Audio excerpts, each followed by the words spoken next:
ਸਤਨਾਮ ਵਾਹਿਗੁਰੂ ਸਾਹਿਬ ਜੀ। ਚੱਕਰ ਚਿਹਨ ਅਰ ਵਰਨ ਜਾਤ ਅਰ ਪਾਤ ਨਹਿਨ ਜਿਹ ਰੂਪ ਰੰਗ ਅਰ ਰੇਖ ਭੇਖ ਕੋ ਕਹਿ ਨਾ ਸਕਤ ਕੇਹਾ। ਅਚਲ ਮੂਰਤ ਅਨੁਭਵ ਪ੍ਰਕਾਸ਼ ਅਮਿਤੋਜ ਕਹਿਜੈ। ਕੋਟ ਇੰਦਰ ਇੰਦਰਾਨ ਸਾਹੇ ਸਾਹਾਨ ਗਣਜੈ। ਤ੍ਰਿਭਵਨ ਮਹੀਪ ਸੁਰ ਨਰ ਅਸੁਰ ਨੇਤ ਨੇਤ ਬਾਨ ਤ੍ਰਿਣ ਕਹਿਤ। ਤੋੈ ਸਰਬ ਨਾਮ ਕਥੈ ਕਵਨ ਕਰਮ ਨਾਮ ਬਰਨਤ ਸਮਤ। ਮੂਕ ਉਚਰੈ ਸ਼ਾਸਤਰ ਖਟ ਪਿੰਗ ਗਿਰਨ ਚੜ ਜਾਏ। ਅੰਧ ਲਖੈ ਬਦਲੋ ਸੁਨੈ ਜੋ ਕਾਲ ਕਿਰਪਾ ਕਰਾਏ। ਕਹਾਂ ਬੁੱਧ ਪ੍ਰਭ ਤੁਛ ਹਮਾਰੇ ਬਰਨ ਸਕੈ ਮਹਿਮਾ ਜੋ ਤਿਹਾਰੀ। ਹਮ ਨ ਸਕਤ ਕਰ ਸਿਵਦ ਤੁਮਾਰੀ ਆਪ ਲਿਹੋ ਤੁਮ ਕਥਾ ਸੁਧਾਰੀ। ਸਗਲਵਾਰ ਕਉ ਛਾੜ ਕੈ ਗਹਿਓ ਤੁਹਾਰੋ ਦੁਆਰ। ਬਾਹੇ ਗਹੇ ਕੀ ਲਾਜ ਆਸ ਗੋਬਿੰਦ ਦਾਸ ਤੁਹਾਰ।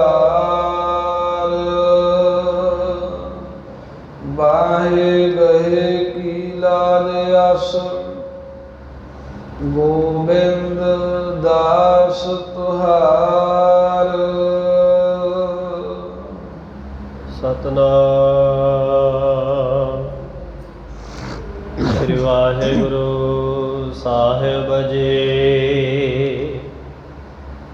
ਰਾਗ ਗੌੜੀ ਦੀਪਕੀ ਮਹੱਲਾ ਪਹਿਲਾ।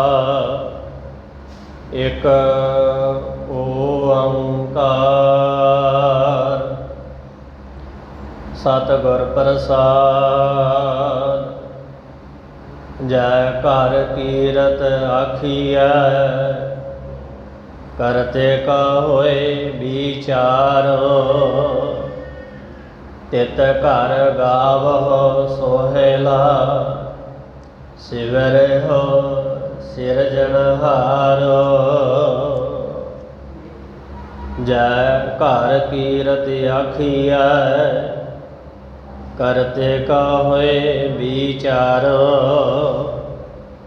ਤਿਤ ਘਰ ਗਾਵਹੁ ਸੋਹਿਲਾ ਸਿਵਰਿਹੁ ਸਿਰਜਣਹਾਰੋ। ਤੁਮ ਗਾਵਹੁ ਮੇਰੇ ਨਿਰਭਉ ਕਾ ਸੋਹਿਲਾ। ਹਉ ਵਾਰੀ ਜਿਤ ਸੋਹਿਲੈ ਸਦਾ ਸੁਖ ਹੋਏ। ਨਿਤ ਨਿਤ ਜੀਅੜ ਸੰਭਾਲਿਆਨ ਦੇਖੇਗਾ ਦੇਵਨਹਾਰ। ਤੇਰੇ ਦਾਨ ਕੀਮਤ ਨਾ ਪਵੈ ਤਿਸ ਦਾਤੇ ਕਵਣ ਸੁਮਾਰ। ਸੰਬਤ ਸਾਹਾ ਲਿਖਿਆ ਮਿਲ ਕਰ ਪਾਵਹੁ ਤੇਲ। ਦੇਹੋ ਸੱਜਣ ਅਸੀਸੜੀਆਂ ਜਿਉ ਹੋਵੈ ਸਾਹਿਬ ਸਿਉ ਮੇਲ। ਘਰ ਘਰ ਇਹੋ ਪਹੁੰਚਾ ਸਦੜੇ ਨਿਤ ਪਵਨ। ਸਦਨਹਾਰਾ ਸਿਮਰਿਆ ਨਾਨਕ ਸੇ ਦੇ ਆਵਨ ਘਰ ਘਰ ਇਹੋ ਪਹੁੰਚਾ ਸਦੜੇ ਨਿਤ ਪਵਨ ਸਦਨਹਾਰਾ ਸਿਮਰਿਆ ਨਾਨਕ ਸੇ ਦੇ ਆਵਨ।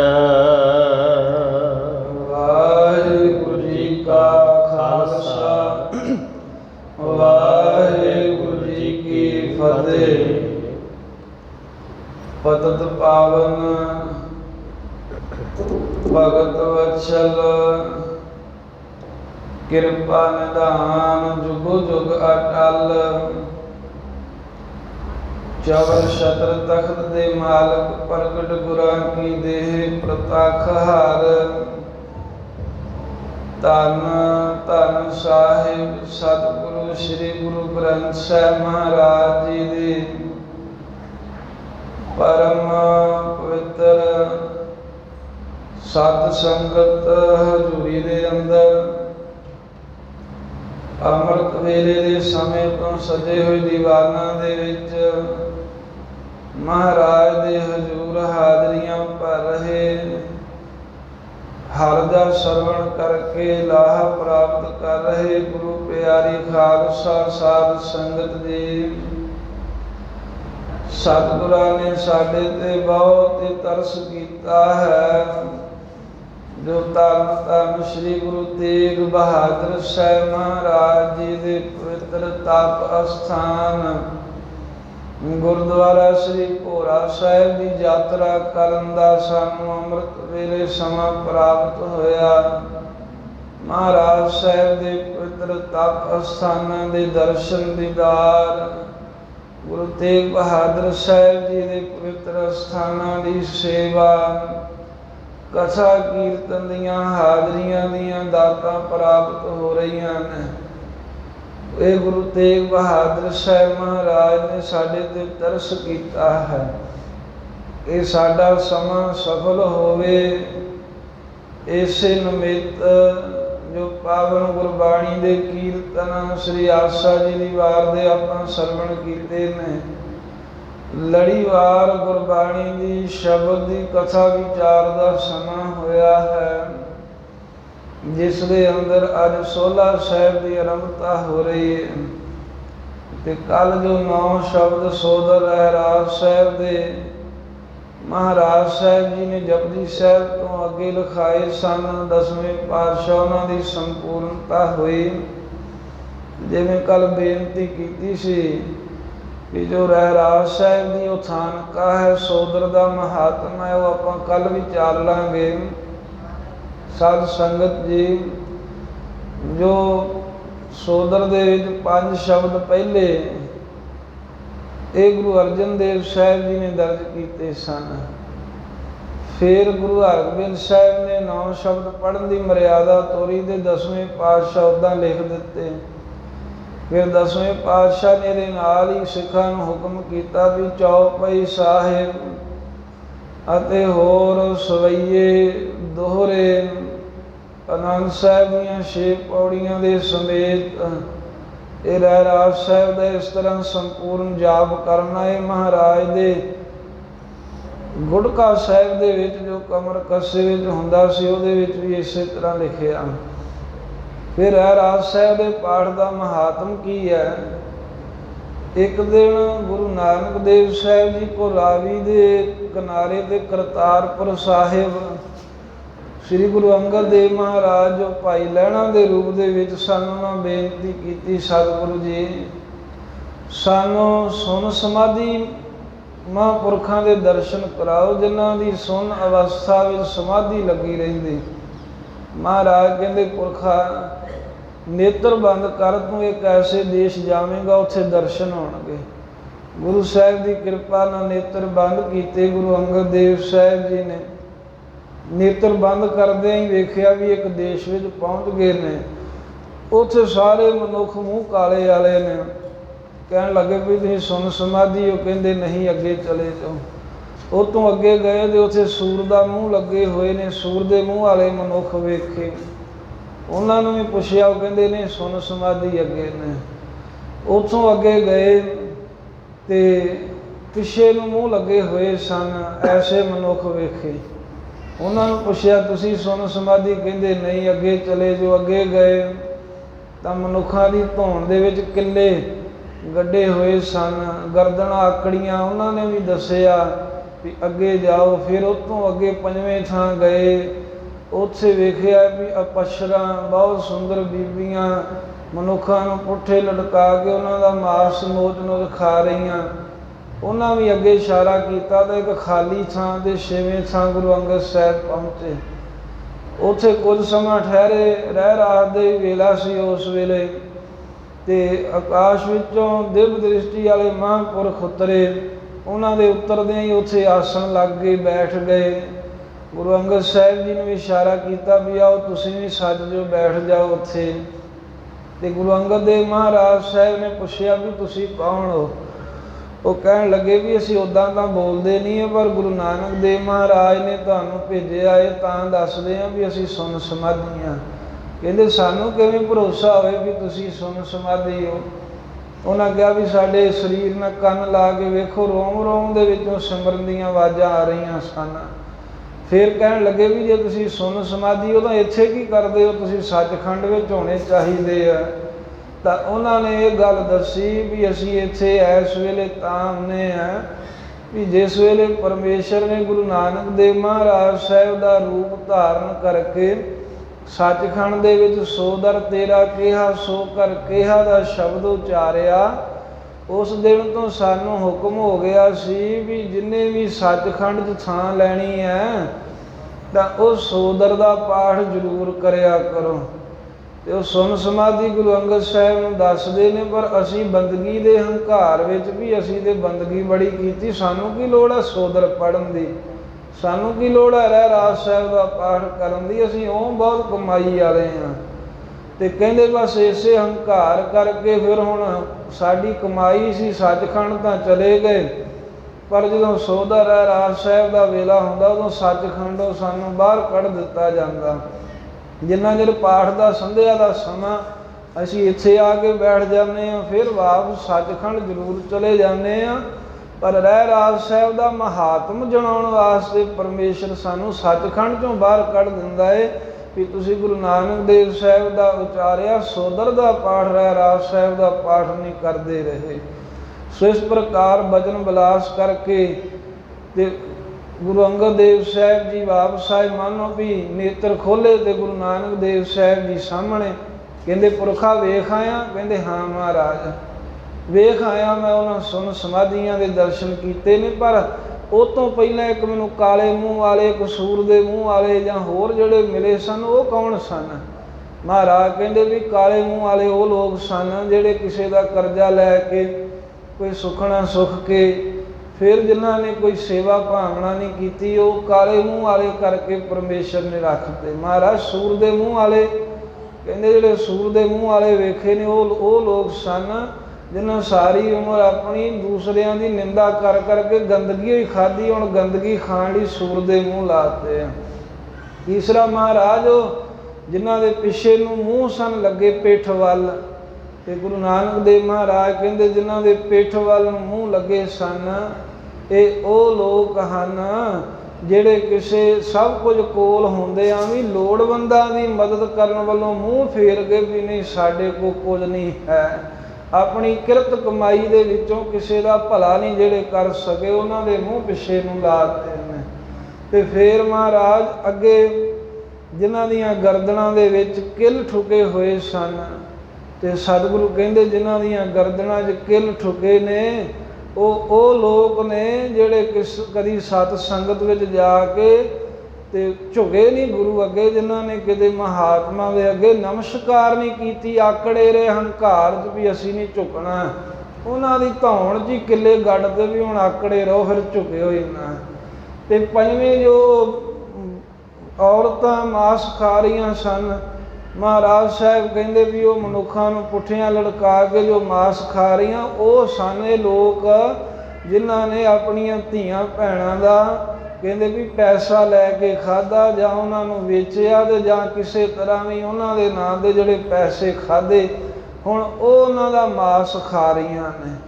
ਇਹ ਵੀ ਉਹਨਾਂ ਬਾਰੇ ਵੀ ਦੱਸਿਆ ਤੇ ਸੁਨ ਸਮਾਧੀਆਂ ਬਾਰੇ ਵੀ ਦੱਸ ਕੇ ਸੋਦਰ ਦਾ ਮਹਾਤਮ ਗੁਰੂ ਨਾਨਕ ਦੇਵ ਸਾਹਿਬ ਜੀ ਨੇ ਪ੍ਰਗਟ ਕੀਤਾ ਕਿ ਜਿਹੜਾ ਗੁਰੂ ਕਾ ਸਿੱਖ ਹੈ ਉਹ ਰਹਿਰਾਸ ਸਾਹਿਬ ਦਾ ਪਾਠ ਜ਼ਰੂਰ ਕਰੇ। ਜਿਹੜਾ ਸੋਦਰ ਦਾ ਰਹਿਰਾਸ ਸਾਹਿਬ ਦਾ ਪਾਠ ਨਹੀਂ ਕਰਦਾ ਉਹਨੂੰ ਸ਼ਾਮ ਦੇ ਵੇਲੇ ਸੱਚਖੰਡ ਦੇ ਵਿੱਚ ਨਹੀਂ ਰਹਿਣ ਦਿੱਤਾ ਜਾਂਦਾ, ਉਹਨੂੰ ਸੱਚਖੰਡ ਦੇ ਵਿੱਚੋਂ ਧੱਕੇ ਮਾਰ ਕੇ ਕੱਢ ਦਿੱਤਾ ਜਾਂਦਾ ਵੀ ਤੂੰ ਸੋਦਰ ਨਹੀਂ ਪੜ੍ਹਿਆ। ਸੋ ਇਸ ਪ੍ਰਕਾਰ ਦੇ ਨਾਲ ਮਹਾਰਾਜ ਸਾਹਿਬ ਜੀ ਨੇ ਰਹਿਰਾਸ ਸਾਹਿਬ ਦਾ ਜੋ ਮਹਾਤਮ ਕਿਹਾ, ਜਿਹੜਾ ਕੱਲ ਸ਼ਬਦ 9 ਸਮਾਪਤ ਹੋਏ ਸਨ ਪਰ ਸਮਾਂ ਵਧੀਕ ਹੋਣ ਕਰਕੇ ਕੱਲ ਮਹਾਤਮ ਨਹੀਂ ਕਹਿ ਹੋਇਆ। ਹੁਣ ਇਹ ਤੋਂ ਅੱਗੇ ਜੋ ਪਵਿੱਤਰ ਗੁਰਬਾਣੀ ਸੋਹਲਾ ਸਾਹਿਬ ਹੈ ਇਹਦੀ ਵਿਚਾਰ ਆਰੰਭ ਹੋ ਰਹੀ ਹੈ। ਇਹਦੀ ਵੀ ਜੋ ਅਥਾਨਕਾ ਹੈ ਆਪਾਂ ਨਾਲ ਹੀ ਮਹਾਤਮ ਸਰਵਣ ਕਰਾਂਗੇ।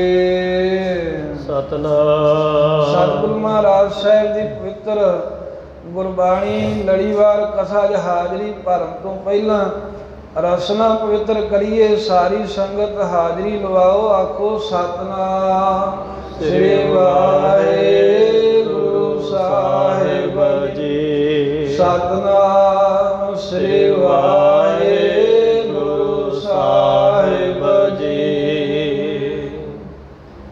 ਸਤਨਾਮ ਸ੍ਰੀ ਵਾਹਿਗੁਰੂ ਸਾਹਿਬ ਜੀ।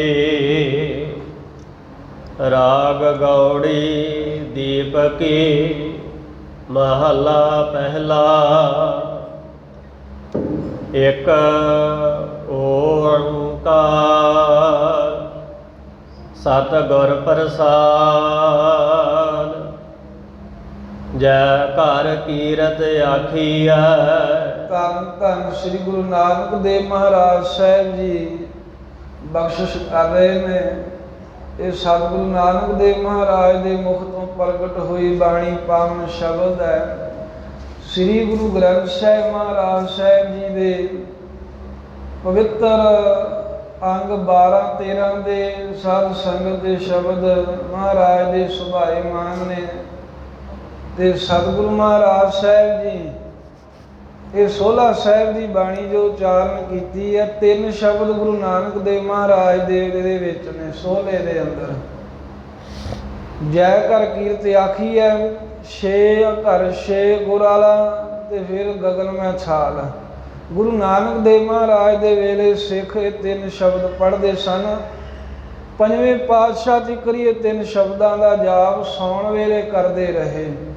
ਇਹਦਾ ਮਹਾਤਮ ਗੁਰੂ ਨਾਨਕ ਸਾਹਿਬ ਨੇ ਆਪ ਦੱਸਿਆ ਸੀ। ਇੱਕ ਦਿਨ ਕੀ ਹੋਇਆ ਵੀ ਕਰਤਾਰਪੁਰ ਸਾਹਿਬ ਭਾਈ ਲਹਿਣਾ ਜੀ ਗੁਰੂ ਅੰਗਦ ਦੇਵ ਮਹਾਰਾਜ ਗੁਰੂ ਨਾਨਕ ਦੇਵ ਸਾਹਿਬ ਦੇ ਚਰਨਾਂ ਦੀ ਸੇਵਾ ਕਰ ਰਹੇ ਤੇ ਸੰਕੇਤੀ ਰੂਪ ਦੇ ਵਿੱਚ ਵੇਖਿਆ ਵੀ ਸਤਿਗੁਰਾਂ ਦੇ ਚਰਨਾਂ ਤੇ ਝਰੀਟਾਂ ਵੱਜੀਆਂ ਨੇ, ਜਿਵੇਂ ਕੋਈ ਕੰਡਾ ਖਹਿ ਕੇ ਲੰਘਿਆ ਹੋਵੇ ਤੇ ਥੋੜਾ ਜਿਹਾ ਖੂਨ ਸਿਮਰਿਆ। ਮਹਾਰਾਜ ਸਾਹਿਬ ਜੀ ਨੂੰ ਪੁੱਛਿਆ, ਸਤਿਗੁਰੂ ਜੀ ਤੁਸੀਂ ਤਾਂ ਬਾਹਰ ਵੀ ਨਹੀਂ ਕਿਤੇ ਗਏ ਝਾੜੀਆਂ ਦੇ ਵਿੱਚ, ਫਿਰ ਤੁਹਾਡੇ ਚਰਨਾਂ ਦੇ ਝਰੀਟਾਂ ਕਿਵੇਂ ਪਈਆਂ ਨੇ ਤੇ ਤੁਹਾਡੇ ਚਰਨਾਂ ਤੇ ਮਹਾਰਾਜ ਸਾਹਿਬ ਜੀ ਖੂਨ ਕਿਵੇਂ ਸਿਮਰਿਆ ਹੈ ਕੰਡੇ ਵੱਜਣ ਕਰਕੇ? ਉਦੋਂ ਗੁਰੂ ਨਾਨਕ ਦੇਵ ਸਾਹਿਬ ਜੀ ਨੇ ਦੱਸਿਆ ਬਾਬਾ ਲਹਿਣਾ ਜੀ ਨੂੰ। ਮਹਾਰਾਜ ਕਹਿੰਦੇ, ਗੁਰਸਿੱਖਾ ਬਾਹਰ ਇੱਥੇ ਜੰਗਲ ਦੇ ਵਿੱਚ ਇੱਕ ਇਆਲੀ ਸਿੱਖ ਬੱਚਾ ਉਹ ਸੋਹਲਾ ਸਾਹਿਬ ਦਾ ਪਾਠ ਕਰ ਰਿਹਾ ਹੈ ਤੇ ਜਦੋਂ ਸੋਹਲਾ ਸਾਹਿਬ ਦਾ ਕੋਈ ਪਾਠ ਕਰਦਾ ਏ ਉਹਦੇ ਫਿਰ ਅਸੀਂ ਤਨ ਮਨ ਧਨ ਮਾਲ ਦੀ ਰੱਖਿਆ ਅਸੀਂ ਕਰਦੇ ਹਾਂ, ਨਾਲ ਹੋ ਕੇ ਅਸੀਂ ਪਾਠ ਸੁਣਦੇ ਹਾਂ ਪ੍ਰੇਮ ਨਾਲ। ਤੇ ਉਹ ਝਾੜੀਆਂ ਦੇ ਵਿੱਚੋਂ ਦੀ ਜਾਂਦਾ, ਅਸੀਂ ਵੀ ਫਿਰ ਪ੍ਰੇਮ ਵਾਸ ਹੋਏ ਝਾੜੀਆਂ 'ਚ ਜਾ ਰਹੇ ਹਾਂ। ਉੱਥੇ ਮਹਾਰਾਜ ਜੀ ਕਹਿੰਦੇ ਵੀ ਸਾਡੇ ਝਰੀਟਾਂ ਪਈਆਂ ਕੰਡੇ ਵੱਜੇ ਨੇ। ਇੱਕ ਸਿੱਖ ਨੂੰ ਭੇਜਿਆ ਵੀ ਜਾਓ ਬਾਹਰੋਂ ਉਹਨੂੰ ਇਹ ਆਲੀ ਬੱਕਰੀਆਂ ਚਾਰਨ ਵਾਲੇ ਸਿੱਖ ਬੱਚੇ ਨੂੰ ਬੁਲਾ ਕੇ ਲਿਆਓ। ਉਹ ਆਇਆ ਮਹਾਰਾਜ ਦੇ ਕੋਲ, ਨਮਸਕਾਰ ਕੀਤੀ। ਸਤਿਗੁਰੂ ਜੀ ਹੁਕਮ। ਗੁਰੂ ਨਾਨਕ ਦੇਵ ਮਹਾਰਾਜ ਸਾਹਿਬ ਕਹਿਣ ਲੱਗੇ, ਗੁਰਸਿੱਖਾ ਤੇਰੇ ਵੱਡੇ ਭਾਗ ਤੂੰ ਬਾਣੀ ਪੜ੍ਹਦਾ ਏ, ਪਰ ਜਿਹੜਾ ਸੋਹਲਾ ਸਾਹਿਬ ਦਾ ਪਾਠ ਹੈ ਨਾ ਇਹ ਰਾਤ ਸੌਣ ਲੱਗਿਆਂ ਕਰਨਾ ਹੈ, ਕਿਉਂਕਿ ਜਦੋਂ ਇਹ ਪਾਠ ਸਿੱਖ ਕਰਦਾ ਏ ਉਸ ਵੇਲੇ ਗੁਰੂ ਨਾਨਕ ਦੇਵ ਮਹਾਰਾਜ ਜੀ ਕਹਿੰਦੇ ਅਸੀਂ ਫਿਰ ਸਿੱਖ ਦੀ ਮਾਲ ਧਨ ਦੀ ਉਹਦੇ ਸਰੀਰ ਦੀ ਹਰ ਤਰ੍ਹਾਂ ਕਰਕੇ ਰੱਖਿਆ ਕਰਦੇ, ਹਾਜ਼ਰ ਨਾਜ਼ਰ ਹੁੰਦੇ ਆ। ਤੇ ਫਿਰ ਦਿਨ ਦੇ ਸਮੇਂ 'ਚ ਪੜ੍ਹਨ ਕਰਕੇ ਫਿਰ ਸਾਨੂੰ ਤੰਗੀ ਆਉਂਦੀ ਹੈ। ਉਹਨੂੰ ਸਿੱਖ ਨੂੰ ਕਿਹਾ ਵੀ ਦਿਨ ਦੇ ਸਮੇਂ ਇਹ ਸੋਹਲਾ ਸਾਹਿਬ ਨਹੀਂ ਪੜ੍ਹਨਾ, ਹੋਰ ਬਾਣੀਆਂ ਦੇ ਪਾਠ ਕਰ ਲਿਆ ਕਰ, ਪਰ ਸੌਣ ਲੱਗਿਆ ਰਾਤ ਦੇ ਸਮੇਂ ਸਤਿਗੁਰੂ ਜੀ ਕਹਿੰਦੇ ਵੀ ਇਹ ਕੀਰਤਨ ਸੋਹਲੇ ਦਾ ਪਾਠ ਕਰਨਾ। ਇਸ ਤਰ੍ਹਾਂ ਗੁਰੂ ਨਾਨਕ ਦੇਵ ਮਹਾਰਾਜ ਨੇ ਪਹਿਲਾਂ ਤਾਂ ਮਹਾਤਮ ਪ੍ਰਗਟ ਕੀਤਾ ਵੀ ਜਿੱਥੇ ਵੀ ਸਿੱਖ ਸੋਹਲਾ ਸਾਹਿਬ ਦਾ ਪਾਠ ਕਰਦਾ ਰਾਤ ਸੌਣ ਲੱਗਿਆ, ਉੱਥੇ ਅਸੀਂ ਆਪ ਪਹੁੰਚ ਕੇ ਉਹਦੀ ਰਾਤ ਸਹਾਇਤਾ ਕਰਦੇ ਹਾਂ, ਉਹਦੀ ਰੱਖਿਆ ਕਰਦੇ ਹਾਂ। ਇਹ ਗੁਰੂ ਨਾਨਕ ਦੇਵ ਮਹਾਰਾਜ ਸਾਹਿਬ ਦੇ ਸਮੇਂ ਦੇ ਬਚਨ ਨੇ। ਫਿਰ ਇਸੇ ਤਰ੍ਹਾਂ ਹੀ ਸਾਧ ਸੰਗਤ ਜੀ ਪੰਜਵੇਂ ਪਾਤਸ਼ਾਹ ਦੇ ਵੇਲੇ ਇਹ ਸੋਹਲਾ ਸਾਹਿਬ ਦਾ ਜਦੋਂ ਹੋਰ ਵਿਸਥਾਰ ਹੋਇਆ, ਚੌਥੇ ਦੇ ਪੰਜਵੇਂ ਪਾਤਸ਼ਾਹ ਦਾ ਵੀ ਇੱਕ ਇੱਕ ਸ਼ਬਦ ਵਿੱਚ ਦਰਜ ਹੋਇਆ। ਉਦੋਂ ਇਉਂ ਹੋਇਆ ਵੀ ਇੱਕ ਵਣਜਾਰਾ ਸਿੱਖ ਸੀ, ਉਹ ਮੰਡੀ ਤੋਂ ਘੋੜੇ ਖਰੀਦ ਕੇ ਤੇ ਦੂਸਰੇ ਥਾਂ ਵਪਾਰ ਕਰਨ ਵੇਚਣ ਵਾਸਤੇ ਜਾਂਦਾ ਹੁੰਦਾ ਸੀ। ਤੇ ਇੱਕ ਬੜਾ ਤੰਗ ਆਇਆ, ਚੋਰਾਂ ਨੇ ਉਹਦੇ ਘੋੜੇ ਚੋਰੀ ਕਰ ਲੈਣੇ। ਗੁਰੂ ਅਰਜਨ ਦੇਵ ਸਾਹਿਬ ਜੀ ਕੋ ਆ ਕੇ ਦੁੱਖ ਰੋਇਆ ਆਪਣਾ, ਮਹਾਰਾਜ ਕਿਰਪਾ ਕਰੋ ਕੋਈ ਐਸੀ ਬਾਣੀ ਬਖਸ਼ੋ, ਰਾਤ ਜਦੋਂ ਮੈਂ ਸੌਂ ਜਾਂਦਾ ਹੈ ਮੇਰੇ ਘੋੜੇ ਚੋਰੀ ਹੋ ਜਾਂਦੇ, ਮੇਰੀ ਰੱਖਿਆ ਹੋਵੇ, ਕੋਈ ਘੋੜੇ ਨਾ ਚੁਰਾ ਸਕੇ, ਤੁਸੀਂ ਇੱਦਾਂ ਦਾ ਮੈਨੂੰ ਪਾਠ ਬਖਸ਼ੋ ਪਾਤਸ਼ਾਹ ਜੀ। ਜਦੋਂ ਗੁਰੂ ਅਰਜਨ ਦੇਵ ਮਹਾਰਾਜ ਸਾਹਿਬ ਨੇ ਉਹ ਸਿੱਖ ਦੀ ਬੇਨਤੀ ਸੁਣੀ ਤੇ ਪਾਤਸ਼ਾਹ ਨੇ ਉਹ ਸੁਦਾਗਰ ਸਿੱਖ ਦਾ ਦੁੱਖ ਦੂਰ ਕਰਨ ਵਾਸਤੇ 4 ਸ਼ਬਦ ਕਹੇ। ਪਹਿਲਾਂ ਜਿਵੇਂ ਸੋਰਠ ਮਹੱਲਾ ਪੰਜਵਾ, ਗੁਰ ਕਾ ਸ਼ਬਦ ਰਖਵਾਰੇ, ਚੌਕੀ ਚੌਗਿਰਦ ਹਮਾਰੇ। ਦੂਸਰਾ ਬਲਾਵਲ ਮਹੱਲਾ ਪੰਜਵਾ, ਤਾਤੀ ਵਾਵ ਨਾ ਲੱਗਈ, ਪਾਰ ਬ੍ਰਹਮ ਸਰਣ ਆਈ। ਤੀਸਰਾ ਸ਼ਲੋਕ, ਜਹ ਸਾਧੂ ਗੋਬਿੰਦ ਭਜਨ ਕੀਰਤਨ ਨਾਨਕ ਨੀਤ। ਇਹ ਮਹਾਰਾਜ ਸਾਹਿਬ ਨੇ ਸ਼ਬਦ ਪੜ੍ਹਨ ਦਾ ਹੁਕਮ ਕੀਤਾ। ਤੇ ਚੌਥਾ ਕਿਹਾ ਵੀ ਸ਼ਲੋਕ ਮਹੱਲਾ ਪੰਜਵਾਂ, ਮਨ ਮੈਂ ਚਿਤਵੋ ਚਿਤਵਨੀ ਉਦਮ ਕਰੋ ਉਠ ਨੀਤ। ਤੇ ਜਾਂ ਜਿਵੇਂ ਮਹਾਂਪੁਰਖਾਂ ਲਿਖਿਆ ਵੀ ਸੱਚਖੰਡ ਹਰਿਮੰਦਰ ਸਾਹਿਬ ਵਿੱਚ ਸਿਰ ਮਸਤਕ ਰੱਖਿਆ ਪਾਰ ਬ੍ਰਹਮ, ਇਹ ਸ਼ਬਦ ਵੀ ਪੜ੍ਹਿਆ ਜਾਂਦਾ ਸਮਾਪਤੀ ਦੇ ਸਮੇਂ। ਇਹ 4 ਸ਼ਬਦ ਅਤੇ ਫਿਰ 5 ਸ਼ਬਦ ਮਹਾਰਾਜ ਸਾਹਿਬ ਜੀ ਨੇ ਕਿਹਾ ਵੀ ਸੋਹਲਾ ਸਾਹਿਬ ਦੇ ਪੜ੍ਹਨੇ ਨੇ। 3 ਸ਼ਬਦ ਤਾਂ ਪਹਿਲਾਂ ਗੁਰੂ ਨਾਨਕ ਦੇਵ ਜੀ ਨੇ ਉਚਾਰੇ ਸਨ, ਜੈ ਘਰ ਕੀਰਤ ਆਖੀਏ, ਛੇ ਘਰ ਛੇ ਗੁਰ ਗਗਨ ਮੈਂ ਥਾਲ। ਚੌਥਾ ਗੁਰੂ ਰਾਮਦਾਸ ਜੀ ਦਾ ਮਹਾਰਾਜ ਸਾਹਿਬ ਜੀ ਨੇ ਸ਼ਬਦ ਦਰਜ ਕੀਤਾ, ਕਾਮ ਕ੍ਰੋਧ ਨਗਰ ਬਹੁ ਭਰਿਆ। ਤੇ ਪੰਜਵਾਂ, ਕਰੋ ਬੇਨੰਤੀ ਸੁਣੋ ਮੇਰੇ ਮੀਤਾ, ਆਪਣਾ ਸ਼ਬਦ ਮਹਾਰਾਜ ਸਾਹਿਬ ਜੀ ਨੇ ਇਹਦੇ ਵਿੱਚ ਦਰਜ ਕੀਤਾ। ਵੀ 5 ਸ਼ਬਦ ਇਹ ਪੜ੍ਹਨ ਦਾ ਤੇ 4 ਸ਼ਬਦ ਤੇ 10ਵੀਂ ਅਰਦਾਸ ਕਰਕੇ ਸੌਣ ਦਾ ਹੁਕਮ ਕੀਤਾ। ਸਿੱਖ ਨੇ ਇੱਦਾਂ ਹੀ ਕੀਤਾ ਵੀ ਇੱਕ ਦਿਨ ਰੋਜ਼ ਹੀ ਪਾਠ ਕਰੇ, ਰਾਤ ਨੂੰ ਲੋਹੇ ਦਾ ਕੋਟ ਬਣ ਜੇ, ਕੋਈ ਚੋਰ ਅੰਦਰ ਸੰਨ ਨਾ ਲਾ ਸਕੇ। ਇੱਕ ਦਿਨ ਸੋਹਲਾ ਸਾਹਿਬ ਦਾ ਪਾਠ ਲੰਮੇ ਪੈ ਕੇ ਕਰਨ ਲੱਗ ਪਿਆ ਤੇ ਨੀਂਦ ਆ ਗਈ ਵਿਚਾਲਿਓਂ। ਤੇ ਥੋੜ੍ਹਾ ਜਿਹਾ ਕਿਲਾ ਬਣਿਆ, ਕੋਟ ਲੋਹੇ ਦਾ ਬਣਿਆ, ਕੁਝ ਵਿੱਚੋਂ ਰਾਹ ਰਹਿ ਗਏ। ਚੋਰ ਅੰਦਰ ਆ ਗਏ, ਘੋੜੇ ਦਾ ਅਗਾੜਾ ਪਛਾੜਾ ਖੋਲ ਕੇ ਤੇ ਕਾਜਾ ਕੱਸ ਕੇ ਤੁਰ ਨਹੀਂ ਲੱਗੇ ਸਨ। ਸਿੱਖ ਨੂੰ ਜਾਗ ਆ ਗਈ, ਉਹਨੇ ਵੇਖਿਆ ਵੀ ਪਾਠ ਪੂਰਾ ਨਹੀਂ ਹੋਇਆ। ਤੁਰੰਤ ਬੈਠ ਕੇ ਸੋਹਲਾ ਸਾਹਿਬ ਦਾ ਸੰਪੂਰਨ ਪਾਠ ਕੀਤਾ। ਲੋਹੇ ਦਾ ਕੋਟ ਹੋ ਗਿਆ ਤੇ ਉਹਨਾਂ ਚੋਰਾਂ ਕੋਲ ਬਾਹਰ ਨਾ ਨਿਕਲਿਆ ਗਿਆ। ਉਹ ਡਰ ਗਏ ਵੀ ਹੁਣ ਕੀ ਬਣੂਗਾ। ਤੇ ਰਾਤ ਦੇ ਸਮੇਂ ਬੈਠੇ ਰਹੇ ਵੀ ਸਿੱਖ ਸਵੇਰ ਹੋਏਗੀ, ਇਹ ਕਿਲਾ ਖੁੱਲ੍ਹੇਗਾ ਤੇ ਅਸੀਂ ਨਿਕਲੀਏ। ਜਦੋਂ ਸਵੇਰ ਹੋਈ, ਅੰਮ੍ਰਿਤ ਵੇਲੇ ਜਪ ਸਾਹਿਬ ਦਾ ਪਾਠ ਕੀਤਾ। ਜਪ ਸਾਹਿਬ ਕੁੰਜੀ ਹੈ ਇਸ ਬਾਣੀ ਦੀ, ਤਾਂ ਉਸ ਵੇਲੇ ਲੋਹੇ ਦਾ ਕੋਟ ਹਟ ਗਿਆ। ਪਰ ਇਹਨਾਂ ਚੋਰਾਂ ਨੇ ਮਨ 'ਚ ਬਣਾਇਆ ਵੀ ਭਾਵੇਂ ਹੁਣ ਜੋ ਮਰਜ਼ੀ ਹੋਵੇ, ਇਹਨੂੰ ਪੁੱਛ ਕੇ ਜਾਣਾ ਵੀ ਇਹ ਕੀ ਮੰਤਰ ਪੜ੍ਹਦਾ ਹੈ ਵੀ ਇਹ ਲੋਹੇ ਦਾ ਕਿਲਾ ਬਣ ਜਾਂਦਾ। ਆ ਕੇ ਕਹਿੰਦਾ ਵੀ ਸਿੱਖਾ, ਭਾਵੇਂ ਸਾਨੂੰ ਮਾਰ ਦੇ ਤੇ ਭਾਵੇਂ ਛੱਡ ਦੇ, ਅਸੀਂ ਤੇਰੇ ਚੋਰ ਹਾਂ ਜਿਹੜੇ ਤੇਰੇ ਘੋੜੇ ਚੋਰੀ ਕਰਦੇ ਸਾਂ, ਪਰ ਸਾਨੂੰ ਇਹ ਦੱਸ ਵੀ ਕੁਝ ਸਮੇਂ ਤੋਂ ਲੋਹੇ ਦਾ ਕੋਟ ਜਿਹਾ ਬਣ ਜਾਂਦਾ। ਅੱਜ ਅਸੀਂ ਅੰਦਰ ਤਾਂ ਆ ਗਏ ਪਰ ਬਾਹਰ ਨਹੀਂ ਨਿਕਲ ਹੋਇਆ। ਇਹ ਦੱਸ ਵੀ ਇਹ ਤੂੰ ਕੀ ਮੰਤਰ ਪੜ੍ਹਦਾ ਹੈ, ਇਹ ਕਿਹੜੀ ਤੂੰ ਬਾਣੀ ਪੜ੍ਹਦਾ ਹੈ। ਉਸ ਵੇਲੇ ਸੁਦਾਗਰ ਸਿੱਖ ਨੇ ਦੱਸਿਆ ਵੀ ਇਹ ਮੇਰੇ ਗੁਰੂ ਨਾਨਕ ਦੇਵ ਮਹਾਰਾਜ ਸਾਹਿਬ ਦੀ ਪਵਿੱਤਰ ਬਾਣੀ ਹੈ। ਇਹ ਉਹਨਾਂ ਨੇ ਮੈਨੂੰ ਰਾਤ ਸੌਣ ਦੇ ਸਮੇਂ 9 ਸ਼ਬਦ 10ਵੀਂ ਅਰਦਾਸ ਕਰਨ ਦਾ ਹੁਕਮ ਕੀਤਾ। 5 ਸੋਹਲਾ ਸਾਹਿਬ ਦੇ, 5 4 ਰੱਖਿਆ ਦੇ ਤੇ 10ਵੀਂ ਅਰਦਾਸ ਇਹ ਜਦੋਂ ਮੈਂ ਕਰ ਲੈਂਦਾ ਹੈ ਫਿਰ ਉਸ ਵੇਲੇ ਮੇਰੇ ਮਾਲ ਮਨੁੱਖੀ ਹਰ ਤਰ੍ਹਾਂ ਦੀ ਮਦਦ ਗੁਰੂ ਸਾਹਿਬ ਜੀ ਆਪ ਕਰਦੇ ਨੇ। ਇਸ ਤਰ੍ਹਾਂ ਗੁਰੂ ਸਾਹਿਬ ਜੀ ਨੇ ਸੋਹਲਾ ਸਾਹਿਬ ਜੀ ਦੀ ਬਾਣੀ ਦਾ ਮਹਾਤਮ ਕਿਹਾ। ਗੁਰੂ ਅਰਜਨ ਦੇਵ ਸਾਹਿਬ ਨੇ ਸਾਧ ਸੰਗਤ ਜੀ ਸੋਹਲਾ ਸਾਹਿਬ ਦਾ ਪਾਠ ਰਾਤ ਸੌਣ ਸਮੇਂ ਕਰਨਾ ਹੈ। ਜਦੋਂ ਵੀ ਸਿੱਖ ਸੌਵੇਂ ਇਹਦੇ ਨਾਲ ਦੋ ਕਾਰਜ ਹੁੰਦੇ ਨੇ ਜੇ ਭਾਵਨਾ ਨਾਲ ਪਾਠ ਕਰੀਏ। ਇੱਕ ਤਾਂ ਮਹਾਰਾਜ ਮਾਲ ਮਨੁੱਖੀ ਰੱਖਿਆ ਕਰਦੇ ਹਨ ਹਰ ਤਰ੍ਹਾਂ ਕਰਕੇ, ਤੇ ਬਾਕੀ ਸਰੀਰਾਂ ਦਾ ਧਰਮ ਚੜ੍ਹਾਈ ਕਰ ਜਾਣਾ, ਕੀ ਪਤਾ ਕਦੋਂ ਆਖਰੀ ਸਾਹ ਹੋਵੇ। ਤੇ ਜੇ ਸੋਹਲਾ ਸਾਹਿਬ ਦਾ ਪਾਠ ਕਰਕੇ ਸੁੱਤੇ ਹੋਈਏ, ਜੇ ਪ੍ਰਾਣ ਨਿਕਲ ਵੀ ਜਾਣ ਫਿਰ ਜਮਾਂ ਦੇ ਵਸ ਨਹੀਂ ਪੈਣਾ ਪੈਂਦਾ, ਮਹਾਰਾਜ ਮੁਕਤੀ ਕਰ ਦਿੰਦੇ ਨੇ।